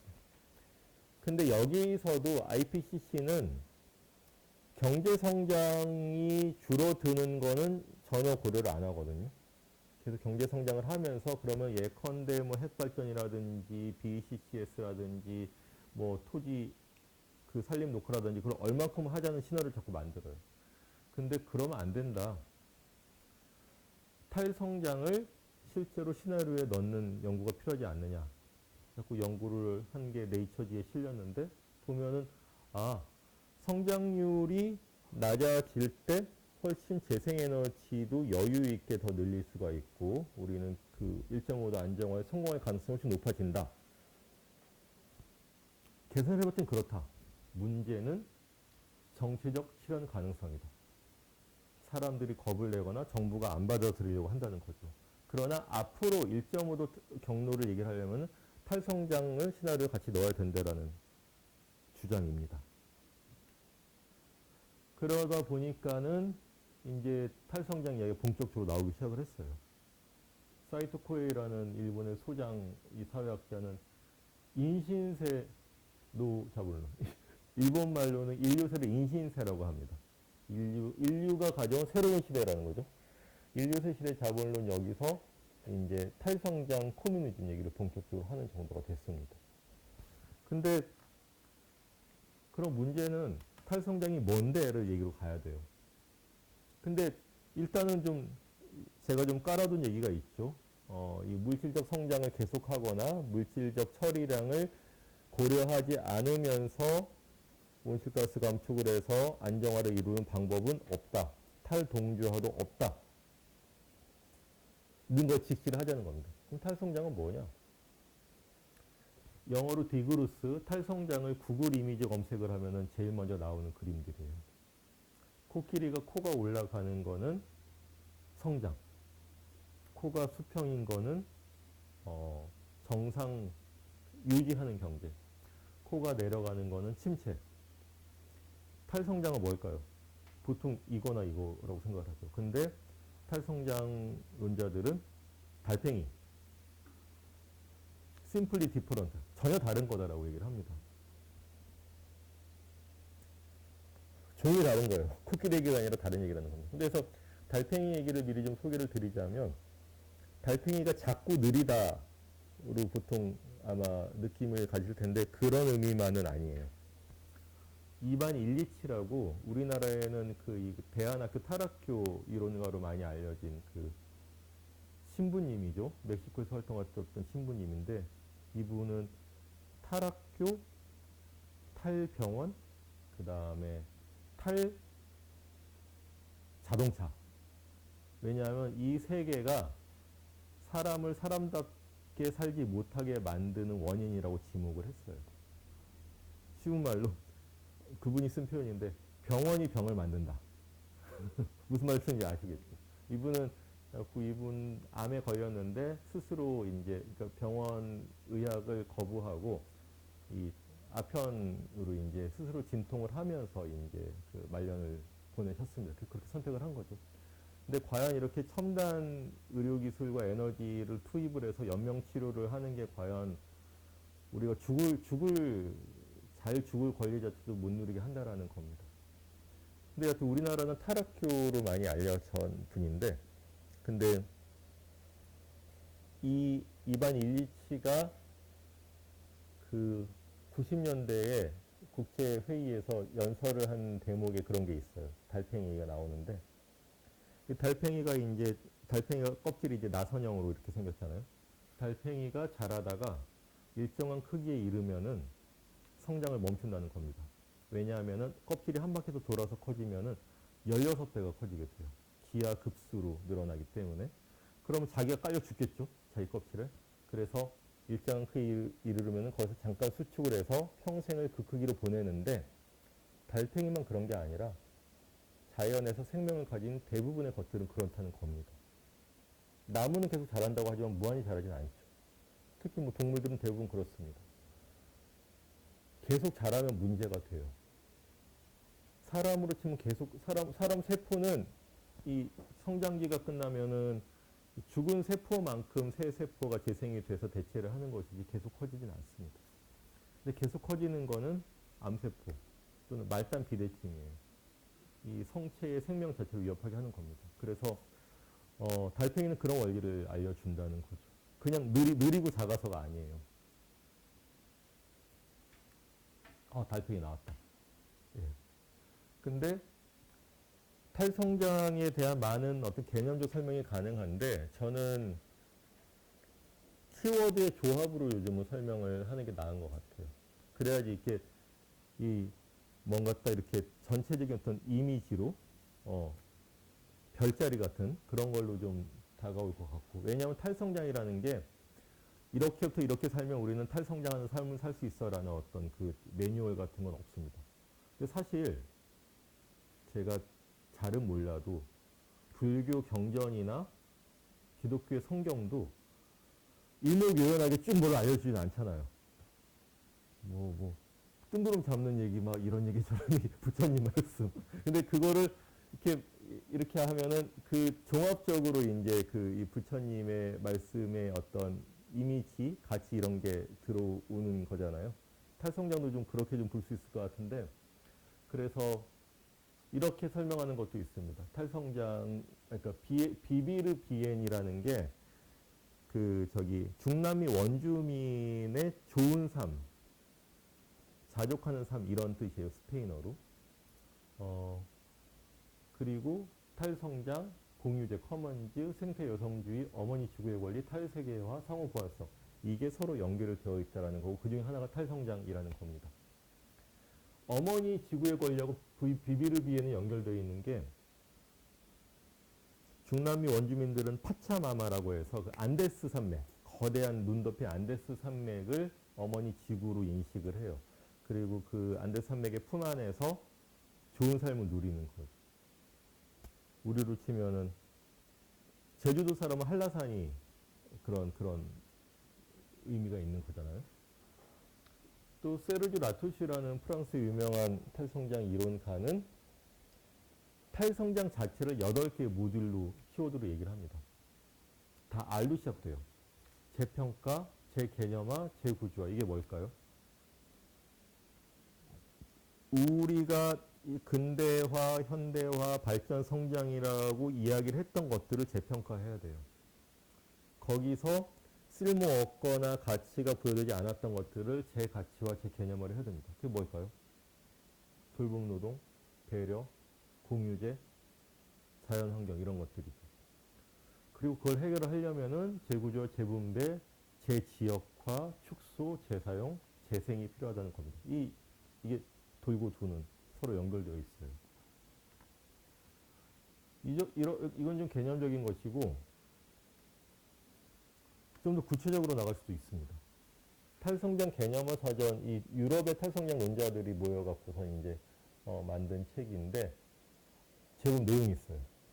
어려운 얘기도 있는데 어려운 거는 건너뛰고 읽히는 것만 보셔도 됩니다. 근데 여기서는 탈성장의 키워드를 이렇게 더 많이 얘기를 하고 있어요. 다시 땅으로 뭡니까? 이 자립과 자족의 기반이죠. 최저 기본소득. 아무리 돈 많이 버는 사람도 최대소득. 공동체 통화. 디지털 공유물. 불복종. 인디그나 도스는 그 월스트리트 점거 이런 거죠. 그 다음에 나우토피아는 유토피아는 지금에 없는 이상향이잖아요. 나우토피아는 그걸 지금 만드는, 구현하는 게 나우토피아입니다. 새로운 과학도 필요해요. 새로운 노동조합도 필요하고, 도시터파, 일자리 나누기, VNBB로 비비르비엔 또 나왔죠. 제이슨 니켈, 저와 그 아이스넷의 민정희 선생님이 같이 번역을 해서 절찰리까지는 아니고 7세 찍었어요. 완세. 제가 번역한 책 중에 7세는 처음인데, 근데 인터넷 서점 그 판매 순위 보면은 이 책이 제법 높은데 이 책 항상 한 계단 두 계단 위에 빌 게이츠랑 마이클 셸len버그 이렇게 있습니다. 아 우리 더 힘을 내야 돼요. 아. 근데 여하튼 이 책은 이 사람이 제이슨 히클 저자가 백인이잖아요. 근데 제1세계 백인 활동가들은 좀 뭔가 좀 느끼하거나 너무 좀 그런 시각이 있는데 이 사람은 아프리카에서 태어나서 자라고 지금 영국에서 활동을 하는 인류학자예요. 인류학자이면서 역사학자이면서 경제학자이기 때문에 되게 경제인의 시각을 갖고 있고 표현도 잘 하더라고요. 그래서 이 사람은 저는 이 앞에 이 책은 안 보셨어요? 보세요. 좋은 책입니다. 재밌어요. 이 책 앞부분은 자본주의의 역사를 쭉 얘기를 하고 있고요. 그거를 자본주의가 그냥 자본가가 노동자를 착취하는 그런 역사만이 아니라 모든 것들을 일부러 희소하게 하고 억압하고 이런 것이었다는 얘기를 지금도 계속되고 있는 게 자본주의 속성이다. 맨 뒤에는 탈성장 얘기를 하면서 식물끼리 통신하는 얘기가 나오죠. 그러니까 식물은 뿌리에 근균, 그러니까 이 미생물하고 뿌리에 집합체가 있는데 이게 식물끼리 인터넷처럼 이쪽 나무가 이제 진딧물 공격을 받으면은 화학물질을 발산해서 저쪽 나무가 대처를 하도록 한다든지. 그리고 또 요즘 그 미생물학에서는 린 마귤리스 이런 사람들 얘기인데 제 몸무게의 20 몇 프로는 제가 알지 못하는 미생물의 무게라는 겁니다. 근데 그 미생물이 있어야지 제가 소화, 대사작용, 호흡을 할 수가 있어요. 그럼 내 몸무게 몇 퍼센트가 김현우냐? 나는 누구인가? 서로 개방되어 있고 연결되어 있다라는 인식을 준다라는 거죠. 그러니까 그런 인식이 이 새로운 두 번째 과학 이런 얘기입니다. 근데 이 사람이 벌써 11시 25분? 큰일 났군. 그냥 탈성장이 이 물레 돌리는 간디, 느릿느릿한 달팽이 이런 이미지여서는 안 된다라고 생각을 하는 거죠. 그래서 당장 적용 가능하고 필요한 정책적 제안으로 몇 가지를 얘기를 하고 있습니다. 그 중에 대표적인 거 몇 개를 보면 이게 먼저 해야 되는 거예요. GDP, Gross Domestic Product죠. 이 책은 이것도 제가 번역을 했는데요. 이 책은 우리나라 부격부는 GDP의 정치학 이렇게 번역을 했어요. 왜냐하면은 그로스 도메스틱 프로덕트를 프로블럼으로 말장난을 한 거거든요. 이거 자체가 문제다. 근데 이 말장난을 한국어로 번역을 할 수가 없어요. 그래서 고민을 하다가 GDP의 정치학이라고 붙였는데 여기서 이제 GDP가 어떻게 만들어져서 어떤 기능을 하는지를 얘기를 하죠. 근데 뭐냐 하면은 2차 대전 후반기에 미국에서 독일이 얼만큼 전쟁 수행 능력을 갖고 있는지를 알아보기 위해서 사이먼 코지네치라는 경제학자한테 독일의 경제력을 종합적으로 평가할 수 있는 지표를 좀 만들어 달라 했더니 GNP를 만든 거예요. 그게 바로 시장 가격으로 환산되는 생산물의 총량입니다. 그걸로 계산해 봤더니 독일보다 이제 연합국의 이 경제 역량이 좋은 거예요. 승전을 하니까 증명이 됐죠. 2차 대전 이후에 GNP, GDP가 이제 절대 지표가 된 겁니다. 모든 나라가 GDP가 제일이야. 제일 중요해. 근데 쿠즈네츠도 아니 GDP는 하나의 어떤 참고인 거지. 이게 우리의 어떤 삶의 어떤 질을 다 보여주는 지표는 아니라고 경고를 했는데 자기 쿠즈네츠 손을 떠나버렸어요. 다 GDP. 근데 이상한 일이 벌어지는 거죠. 미국처럼 1인당 GDP가 높은 나라가 총기 사망 사건 또는 평균 수명도 쿠바나 저기보다 낮은 거예요. 그 다음에 문맹률, 범죄율, 개인의 행복감. 근데 코스타리카나 쿠바나 부탄 같은 나라들은 왜 삶의 질이 훨씬 좋지? GDP 낮은데? 제가 2015년에 파리 기후변화 회의 갔다가 심심해서가 아니라 공식 회의는 재미가 없기 때문에 심심해서구나 결국. 이 시민사회가 하는 여러 세미나 같은 게 있어서 이 찌라시를 보고 찾아갔는데 이 GDP와 뭐 탈성장 이런 세션이었어요. 근데 거기서 막 유럽 백인들이 막 얘기를 부탄은 그 종교적인 특히 불교군 종교적인 요소를 배제하더라도 이 삶의 질과 GDP의 관계를 다시 볼 수 있는지를 막 진지하게 논의를 하고 있다고 하더라고요. 근데 사실은 이렇게 이 종교적 영성이 중요한 작용을 하겠죠. 근데 어쨌든 어디까지 얘기했냐. 그래서 GDP에 대한 비판 반성이 많아졌죠. 근데 이미 1968년에 로버트 케네디라고 이 미국 민주당 당내 경선 후보 대선 당내 경선을 하는 연설에서 지방 연설 이런 얘기를 하는 거예요. GDP는 삶을 가치 있게 만들어주는 것들을 뺀 나머지를 측정하지 않니. 이 연설문입니다. 우리의 국민 총생산은 공기오염, 담배 광고, 고속도로 사망한 사람들 이게 다 성장으로 측정하는 거예요. 왜냐? 시장 가격으로 지불이 됐으면 고속도로 사람이 많이 죽을수록 네이팜탄을 많이 투여할수록 총기로 살해되는 어린이가 많을수록 오히려 경제 성장을 하는 겁니다. 반면에 나한테 정말 중요한 거, 나한테 행복감을 주는 거, 나를 바라보는 반려견의 눈빛, 아침에 일어나서 느끼는 산들바람, 내 삶에 얼마나 중요합니까? 근데 아무런 가치가 없어요. GDP에 기여를 안 합니다. 우리로 치면은 4대강 사업을 하면서 땅을 팠다 메웠다 하면은 GDP가 올라가요. 그래서 GDP 대한 경제 지표들이 제한이 되고 있는 거죠. 참 진보 지수, 인간 개발 지수, 국민 행복 지수, 지구 행복 지수, 더 나은 삶의 질 지수 이런 것들은 시장 가격으로 환산되는 생산량뿐만 아니라 환경을 얼만큼 보존하는지, 얼만큼 사회복지나 개인적인 행복감, 또는 지속 가능함 이런 것들을 넣고 빼는 겁니다. 근데 결국은 GDP가 전혀 의미가 없지는 않아요. 근데 이 책의 저자가 그래서 하는 얘기는 자동차로 치면 우리가 운전을 할 때 속도계만 보고 운전하는 사람 없잖아요. GDP만 보고 달려가는 경제 정책은 그런 운전이란 거예요. 근데 우리는 운전을 할 때는 제일 중요한 거는 전방 주시죠. 도로 표지판이 제일 중요해요. 어디로 가고 있는지. 사이드미러도 봐야 되고, 유량계도 봐야 되고, RPM도 봐야 되고, 동승자가 편안한지도 봐야 되고. 그러니까 종합적인 계기판으로 접근을 해야 된다라는 이야기를 합니다. 제가 그냥 화운된 얘기를 하는 게 아니라 뉴질랜드나 아이슬란드나 몇 개 나라는 또는 도시들은 GDP를 핵심 지표에서 뺐어요. 경제 정책 목표에서. 근데 그럼 우리는 굉장히 많은 것이 자유로워지죠. 근데 우리는 어떻죠?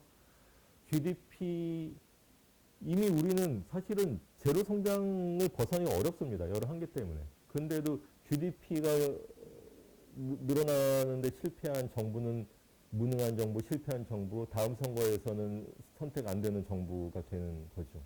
그리고 경제 성장 앞에서 민주주의. 우리 한국에서 뭔가 이 근본적인 진지한 대안을 얘기할 때 딱 가로막히는 게 두 개잖아요. 경제 성장하고 남북 분단이죠. 남북이 대치하고 있는데 무슨 소리야? 야, 저 경제 성장 우리 저거 안 하면은 이 탈핵도 마찬가지죠. 흔한말로 필리핀처럼 된다. 듣는 필리핀 분들 굉장히 기분 나빠하겠지만 예전 70년대까지 필리핀이 남한보다 잘 살았거든요. 그런 협박을 받고 있는 거예요. 그러니까 민주주의도 안 돼, 뭐도 안 돼, 탈핵도 안 돼, 기후변화 대응도 안 되는 겁니다.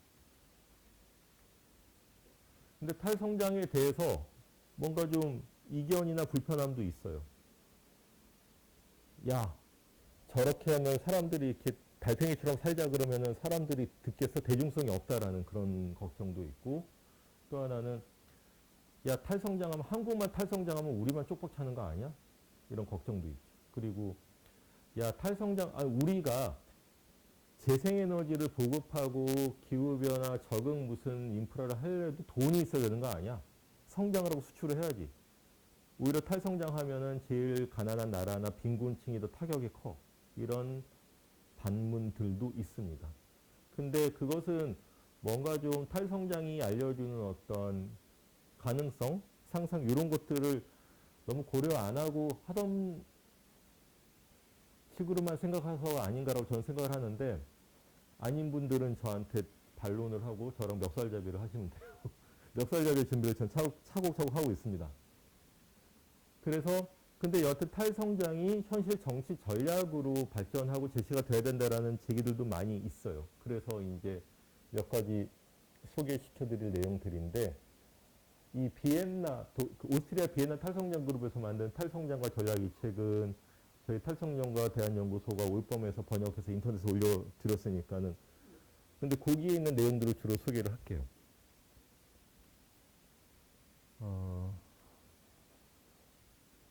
이 얘기를 먼저 해야겠네요. 에리고린 라이트라는 미국의 사회학자인데 이분은 책 제목이 리얼 유토피아예요. 자, 유토피아가 마르크스주의로 치면은 나중에 이렇게 노동 계급이 권력 잡은 다음에 이제 지상천국 만드는 게 아니라 지금 가능하고 필요한 만들 수 있는 유토피아를 해야 된다라는 이야기입니다. 그걸 위해서 뭘 해야 되느냐? 자, 사실은 자본주의를 넘어서는 것은 해악을 줄이는 것과 중화하는 것과 자본주의를 일부 넘어서는 것 다 필요하고 그러려면은 틈새적인 변혁, 공생적인 변혁, 단절적인 변혁이 다 필요하다. 근데 우리가 알고 있거나 해야 될 기후 행동들이 여기에 다 있어요. 기후정의 시위, 온실가스 배출 상한선 산정 또는 불복종 행동, 그 다음에 타격하기, 협동조합화, 그 다음에 대안의 건설 이런 것들이 다 필요한데 사례로 얘기를 할게요. 그러니까 지금 있는 유토피아, 나우토피아를 위한 실험들이 많이 있습니다. 스페인의 카탈루냐 같은 이런 공동 작업장도 있고 학교도 있고 많이 보셨죠? 불교도 이런 거 많이 하고 있지 않습니까? 그걸 찾아야 돼요.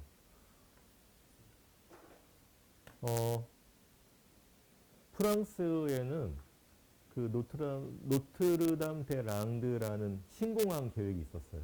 십몇 년 전부터.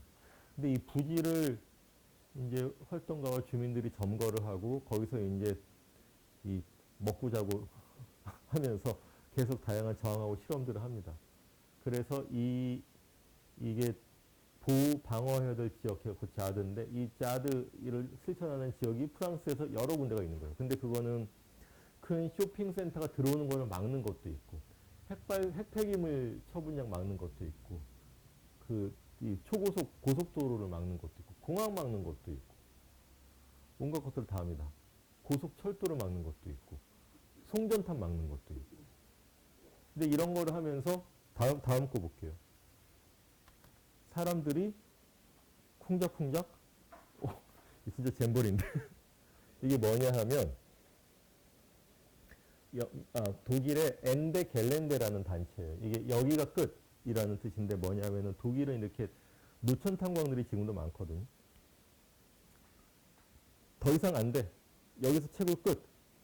상징적으로 얘기를 하는 건데 1년에 한 번씩 기후 캠프를 이렇게 해요. 점거할 노천 탄광 근처 사이트를 잡아갖고선 이렇게 천막 치고 세미나도 하고 시위 전술 토론도 하고 재생에너지 실습도 하고 채식 레시피 강연도 하고 그리고서 이제 쫙 가고 점거를 합니다. 하루 점거를 해요. 이 캠프를 경험한 사람은 달라지죠. 아, 이런 게 가능하구나. 이렇게 하는 사람들이 있구나. 아이디어를 갖고선 자기 활동 공원 돌아오고 내년에는 또 친구들을 불러 만나는 거예요. 이게 몇 년 동안 해왔어요. 이런 것들이 성장 패러다임에 대항하는 인민의 힘이죠. 그러니까 말하자면은 저는 탈성장을 아까 그 달팽이 얘기부터 해갖고선 여러 가지 이론적인 얘기, 데이터 얘기를 사람들한테 충분히 할 수 있다고 생각을 하는데 문제는 두 가지 이해할 수 있는 반응이죠. 하나는 야, 나 혼자 또 우리나라만 루저 되는 거 아니야? 따라서 또는 야, 나 혼자 또라이 소리 듣는 거 아니야? 고립에 그 다음에 뒤떨어짐의 우려와 고립 그런 걱정이 있고요. 근데 그것을 이겨내려면 신념의 공동체를 접하고 소리를 듣고 그래야 되는 거라는 생각이 들어서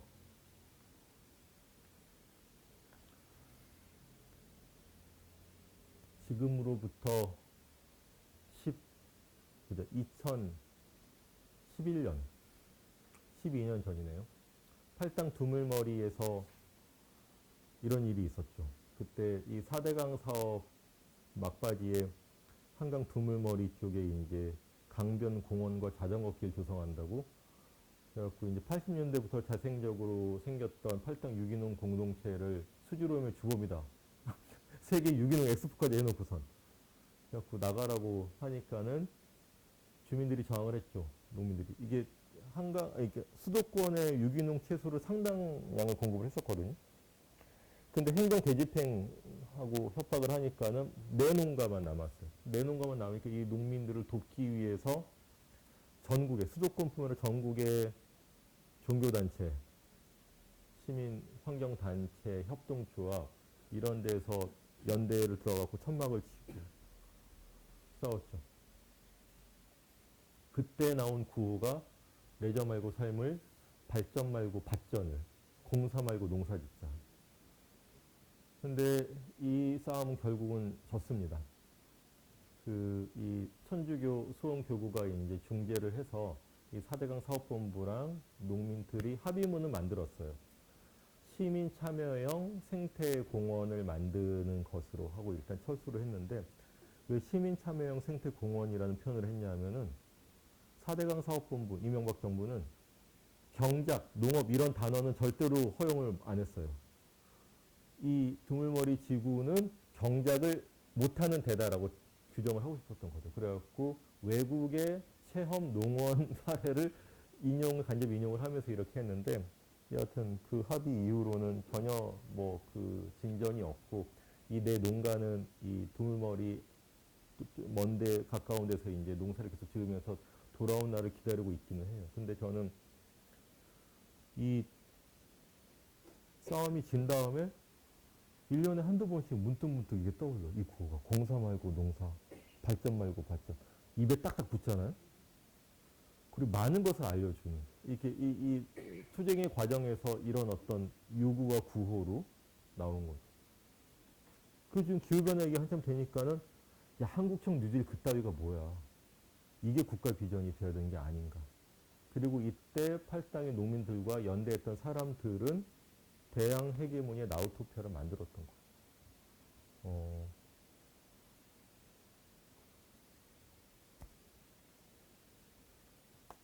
진짜 느낌 아는데. 네. 시간이 그래서 거의 끝나갑니다. 근데 이런 얘기도 있죠. 이미 성장은 끝난 거 아니냐. 제로손 시대가 왔다. 또는 코로나 초기 상황 같으면은 이 재난이나 이런 것들로 결국은 탈성장이 불가피한 거 아니냐라는 생각도 할 수가 있는데 그렇게 그렇지가 않은 게 이 레스터 브라운이라는 우리가 미래로부터 뭘 빌려 쓰고 있다 이런 책 쓴 분인데 이분이 사회 변화의 세 가지 모델을 이야기를 하시더라고요. 뭐냐면은 진주만 모델, 샌드위치 모델, 베를린 장벽 모델 세 가지입니다. 진주만 모델은 2차 대전에 일본이 진주만 공습을 하잖아요. 그러니까는 미국이 참전을 안 하다가 깜짝 놀래갖고선 몇 개월 안에 이 국가 전체가 총 전시 동원 체제로 바뀌고 트랙터 만들던 공장에서 탱크를 만들고 이런 식으로 그러니까 외부의 충격으로 불가피하게 급작스러운 변화가 있는 게 진주만 모델이고요. 베를린 장벽 모델은 독일의 이제 이렇게 동서독이 나눠 있다가 아래로부터 이제 이 운동이 슬금슬금 올라오다가 하다가 베를린 장벽이 뚝 무너지면서 이 소비에트 연방 자체가 붕괴를 하게 됐죠. 그러니까 아래로부터의 조짐이 축적돼 갖고선 변화의 큰 물결이 되는 게 베를린 장벽 모델인데 샌드위치 모델은 그 중간에 있는 거예요. 그래서 외부의 큰 압력이나 조건과 아래로부터 동력 사이에서 혁신가나 개혁적인 정치 또는 운동 조직이 그 변화를 촉진하는 기획을 하는 그런 거죠. 세상의 중요한 큰 변화는 세 개가 다 필요하다라는 거예요. 근데 우리가 위험한 거는 진주만 모델을 기대하고 있으면 안 된다는 겁니다. 사람들이 기후 변화가 이제 극심해지고 기후 재난이 일상화되면 아이고 정신 차려가지고선 빨리 에너지 전환도 하고 뭐 필요한 규제도 하고 그럴 것 같냐? 아니다라는 거예요. 계속 핑계가 만들어집니다. 그리고 그러는 와중에 티핑 포인트는 넘어버리는 거예요. 그래서 우리는 진주만 모델을 염두에 두면서도 베를린 아레오트 동력을 활용하는 샌드위치 모델의 탈성장에 능동적인 기획이 필요하다라는 이야기. 그래서 우리가 그린 뉴딜, 녹색 성장, 탈성장 비슷한 얘기 같지만 교집합, 여집합이 있어요. 선택을 해야 됩니다. 왜냐? 탈동조화는 없기 때문이에요. 그리고 그래서 도넛 경제학이 나오죠. 케이트 레이워스라는 경제학자의 이야기인데 이 도넛의 안쪽 고리는 인간의 존엄성을 지켜주는 사회적 기초입니다. 최소한의 식량, 교육, 성평등, 네트워크, 민주주의가 있어야죠. 근데 도넛의 바깥 고리가 바로 그 지구 위험 한계 9개예요. 우리는 매년 3%, 4%씩 계속 GDP가 늘어나는 게 필요한 게 아니라 이 도넛의 안쪽 고리와 바깥쪽 고리 사이의 면적을 지키는 게 우리의 지속 가능한 안전한 삶을 보장하는 어떤 규준, 규범이 되는 거죠. 이것도 그냥 이론적인 얘기가 아니라 암스테르담이나 이런 몇 개 도시에서는 도넛 경제학을 도시 정책, 도시 계획에 이미 적용을 하고 있어요. 국가 수준에서 이거를 시도하고 있는 나라들도 있고. 왜 한숨이 나오죠? 우리나라로 생각하면 화나. 내년 총선 아우 도넛 다 먹여주고 싶다. 자, 이제 거의 마지막입니다. 그래서 저는 우리가 무서운 시나리오는 제법 알고 있어요. 아까 그 거주불능 지구도 있고 육도 양몽 이대로 가다가는 우리 다 죽어. 근데 긍정의 시나리오는 별로 없어요. 그게 저는 필요하지 않은가. 사람들을 자꾸 이 과학적인 데이터로 너는 비양심적이야, 너는 공부를 안 해, 뭐 이러고 될 게 아니라 대양 헤게모니를 같이 느끼게 해줘야 돼요. 머릿속에 같이 그리게 해야 되고 그게 뭐야? 탈당 나우토피아 같은 게 우리 주변에 뭐가 있지? 그래서 보여드리고 싶은 게 일단 요거부터 할게요. 미래의 지구라는 책 앞에 이 책, 이 책입니다. 에릭 홀트하우스. 저는 책을 볼 때 이거 거꾸로 눌렀다. 이 저자 사진을 찾아보는 편이에요. 왜냐하면은 이렇게 생긴 사람이 이런 얘기를 했구나. 그럼 기억도 잘 되고 더 느끼면서 정말 착하게 생겼죠. 근데 이분이 하는 얘기는 2050년에 간신히 우리가 기후위기를 극복을 해결한 미래를 놓고 그러면은 2010년대, 20년대, 30, 40년대는 무슨 일이 있었는지를 이 공상처럼 써요. 근데 뭐냐 하면은 근데 2050년에도 아무런 피해가 없었던 건 아니에요. 많이 기후도 이제 바뀌었고 여러 희생이 있었지만 그래도 관리 가능한 수준으로 안정화된 거죠. 자, 지속적인 비상사태가 사회운동부터 국가 수준까지 선포가 됐습니다. 10년 동안 극적인 성공, 새로운 기술, 근데 이게 지구공학도 일부는 경로론 속에서 부분적으로 적용도 되고 과감한 어떤 부유세라든지 여러 규제들, 에너지 전환이 이루어지고 그걸 갖고 이제 획기적인 관리 기관을 갖고 이제 이때부터는 새로운 기술과 영성, GDP 하면 그거 뭐야? 라는 분위기가 됐을 거예요. 근데 그렇게 하기 위해서는 우리가 공유할 수 있는 희망적인 미래의 모습을 갖고 있어야 되는 것이고 사람들한테 공감을 불러일으켜야 되고 그러려면은 우리 스스로 질문을 던져야 돼요.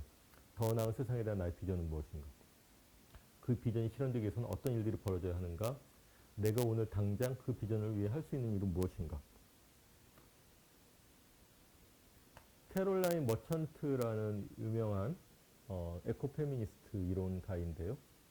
이분이 이런 얘기를 합니다. 세 가지 수준에서의 변화가 필요하다. 생산과 생태학. 이 노랗게 된 추출, 처리, 교환, 생계 유지, 이게 그 총 처리랑 스루풋에 해당하는 부분인데 그거보다 훨씬 넓게 봐야 된다는 겁니다.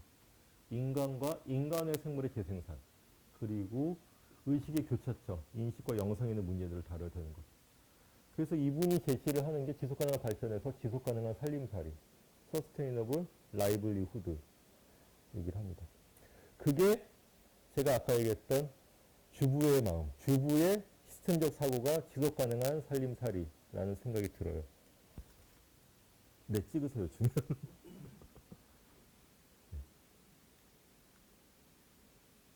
그리고 또 하나 보여드리고 싶은 그림이 이건데,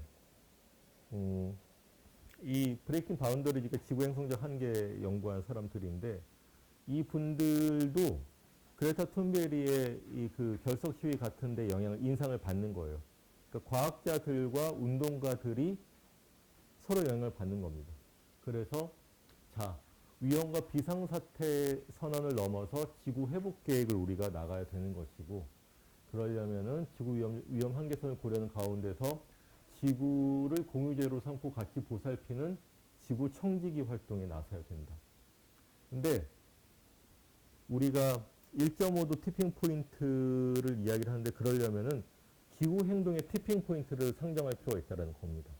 뭔가 고비를 넘어서 안정화가 되는.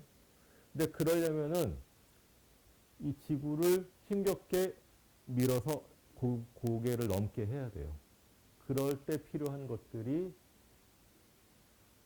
기후운동, 그린 뉴딜 같은 정치적 변화, 급진적 정책 변화도 있어야 되고, 이 가격, 시장의 변화도 있어야 되고, 기술 혁신과 기업의 변화도 있어야 된다는 겁니다. 근데 사실은 하나가 일어나면 다른 것도 따라오는 거예요. 서로 연결되어 있습니다. 그렇게 됐을 때 우리는 멸종도 막고 빈곤도 줄이고 온실가스 기체 배출도 줄일 수 있다. 이런 이야기고, 그러면 그 가운데서 우리는 무엇을 할 수 있고 어느 역할을 할 것인가. 뭐가 하나가 정답이 아니라 나는 이걸 할 테니까 너는 이걸 해. 한석봉 어머니인가?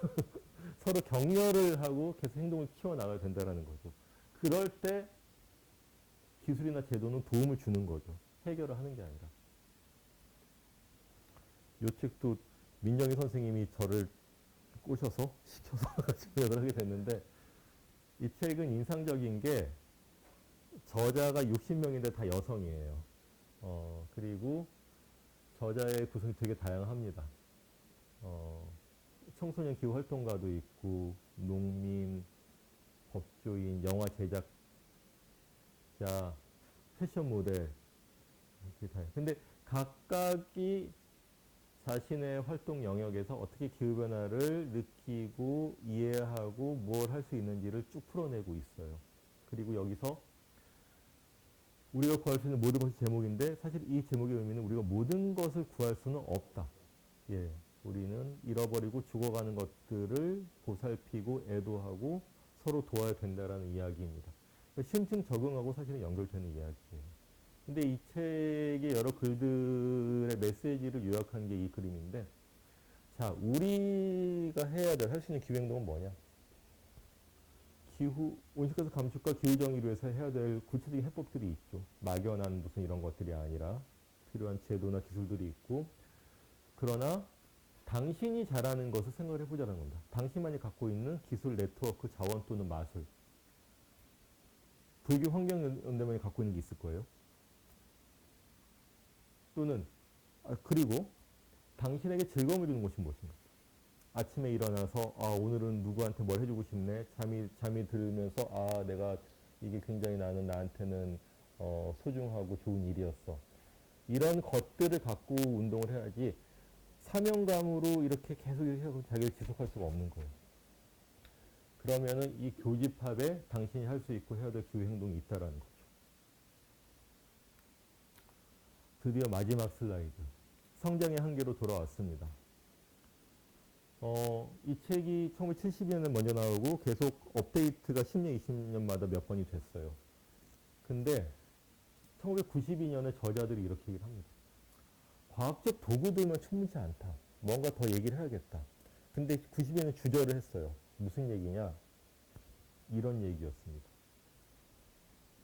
이 책의 저자들은 컴퓨터 모델링, 그 다음에 경제학, 공학 이런 거를 하는 사람들인데, 앞에는 그 컴퓨터 모델링과 결과 얘기를 막 하고선 뒤에 뭘 해야 되는지 우리가 얘기를 나오는데 지속 가능 혁명이 필요하다고 진작 가능한 얘기를 하더라고. 그럼 그렇지. 근데 그러면서 이러한 구절마다 두어 페이지씩 할애를 하면서 설명을 하더라고요. 전 처음에는 아니 이런 배경을 가진 저자들이 무슨 이런 얘기를 하셔? 싶었어요. 근데 읽어보니까 되게 진지해요. 그리고 아 우리가 기후위기에 대해서 진실을 말하고 배우려는 자세가 없으면 우리는 저 굶어 죽는 북극곰 뭐 350 ppm 1.5도라는 추상적인 숫자밖에 안 남는 거죠. 근데 우리도 부족하거나 틀릴 수 있다는 것을 생각하고 진실을 말하고 배울 수 있을 때 우리는 정말 기후학당 기업들한테 구체적으로 화를 낼 수가 있고 움직이지 않은 정부한테 제대로 비난을 할 수 있는 거죠. 그리고 사랑하고 꿈꿀 수 있을 때 우리는 어떻게 해야 되지? 뭘 지켜야 되지? 뭘 바꿔야 되지? 우리가 갖고 있는 네트워크를 만들고 활용할 수 있는 거죠. 무에서 출발할 필요는 전혀 없다라는 겁니다. 저는 오늘 이렇게 뭐 기후과학부터 탈성장까지 얘기를 했는데 아까 팔당 나우토피아, 사실 팔당 나우토피아도 거기서 싸웠던 농민들은 무슨 그게 나우토피아야 힘들어 죽겠는데 뭐 이런 얘기 하시겠지만 저는 이렇게 의미를 부여해 본 거예요. 그리고 여러분들이 해왔거나 알고 있거나 하고 싶어하는 것들에서 출발하면 될 것 같아요. 이걸 뭐 세르주 라투슈를 읽어야 할 수 있는 게 아닙니다. 이반 일리치를 봐야 할 수 있는 것도 아니고 간디와 같은 어떤 또는 부처님과 같은 마음을 가져야지만 할 수 있는 거 아니에요. 사실은 다 누구한테나 마음이고 부처잖아요. 조금씩 그게 있는 과정. 그것을 불러내고 서로 연결하고 키우면 되는 거죠. 제가 요즘 많이 쓰는 표현 중에 사람들이 좋아하는 표현이 봉화예요. 봉화. 뭐냐 하면 내가 뭘 할 수 있지? 2050년은 코앞인데 정부는 저러고 있고 기업은 저러고 있는데 답답하다. 자, 여러분들이 일단 모인 사람들이 봉화를 피워 올리시라는 겁니다. 불까지 안 질러도 돼요. 봉화는 원래 연기입니다. 연기를 피워 올리고 내가 이런 의미에서 이런 봉화를 지폈어. 그러면은 봉화의 좋은 점은 멀리 떨어진 사람들은 보이잖아요. 봉화가 저기도 피어오르잖아요. 그럼 그 사이에 사람들은 와 뭐야? 연기가 이렇게 피어오르지? 무슨 일이야? 뭔가 일이 벌어지고 있는 거죠. 그러면 이러이러해서 불을 지피고 있네.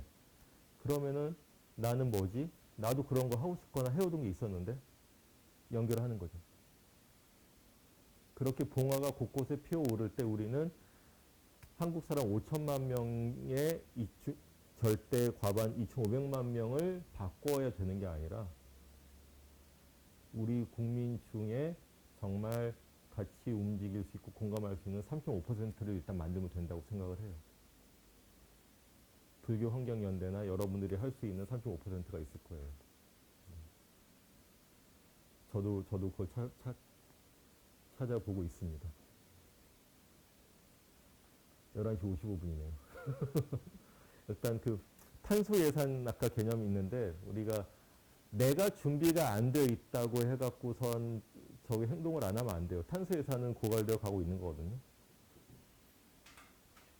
제 강의 예산도 정해져 있습니다. 제가 더 하고 싶은 말이 있다고 해서 무한히 할 수 있는 건 아니에요. 여하튼 제한된 시간이었지만 아까 다시 키워드를 조금 다시 좀 짚어볼게요. 뭐였죠? 제일 처음에 연결, 불쑥불쑥, 한계, 탈동조화, 네, 봉화. 예. 이 단어를 적어두시고 저 강사가 무슨 얘기 했었더라 한번 떠올려 보시면 좋겠습니다. 이상입니다.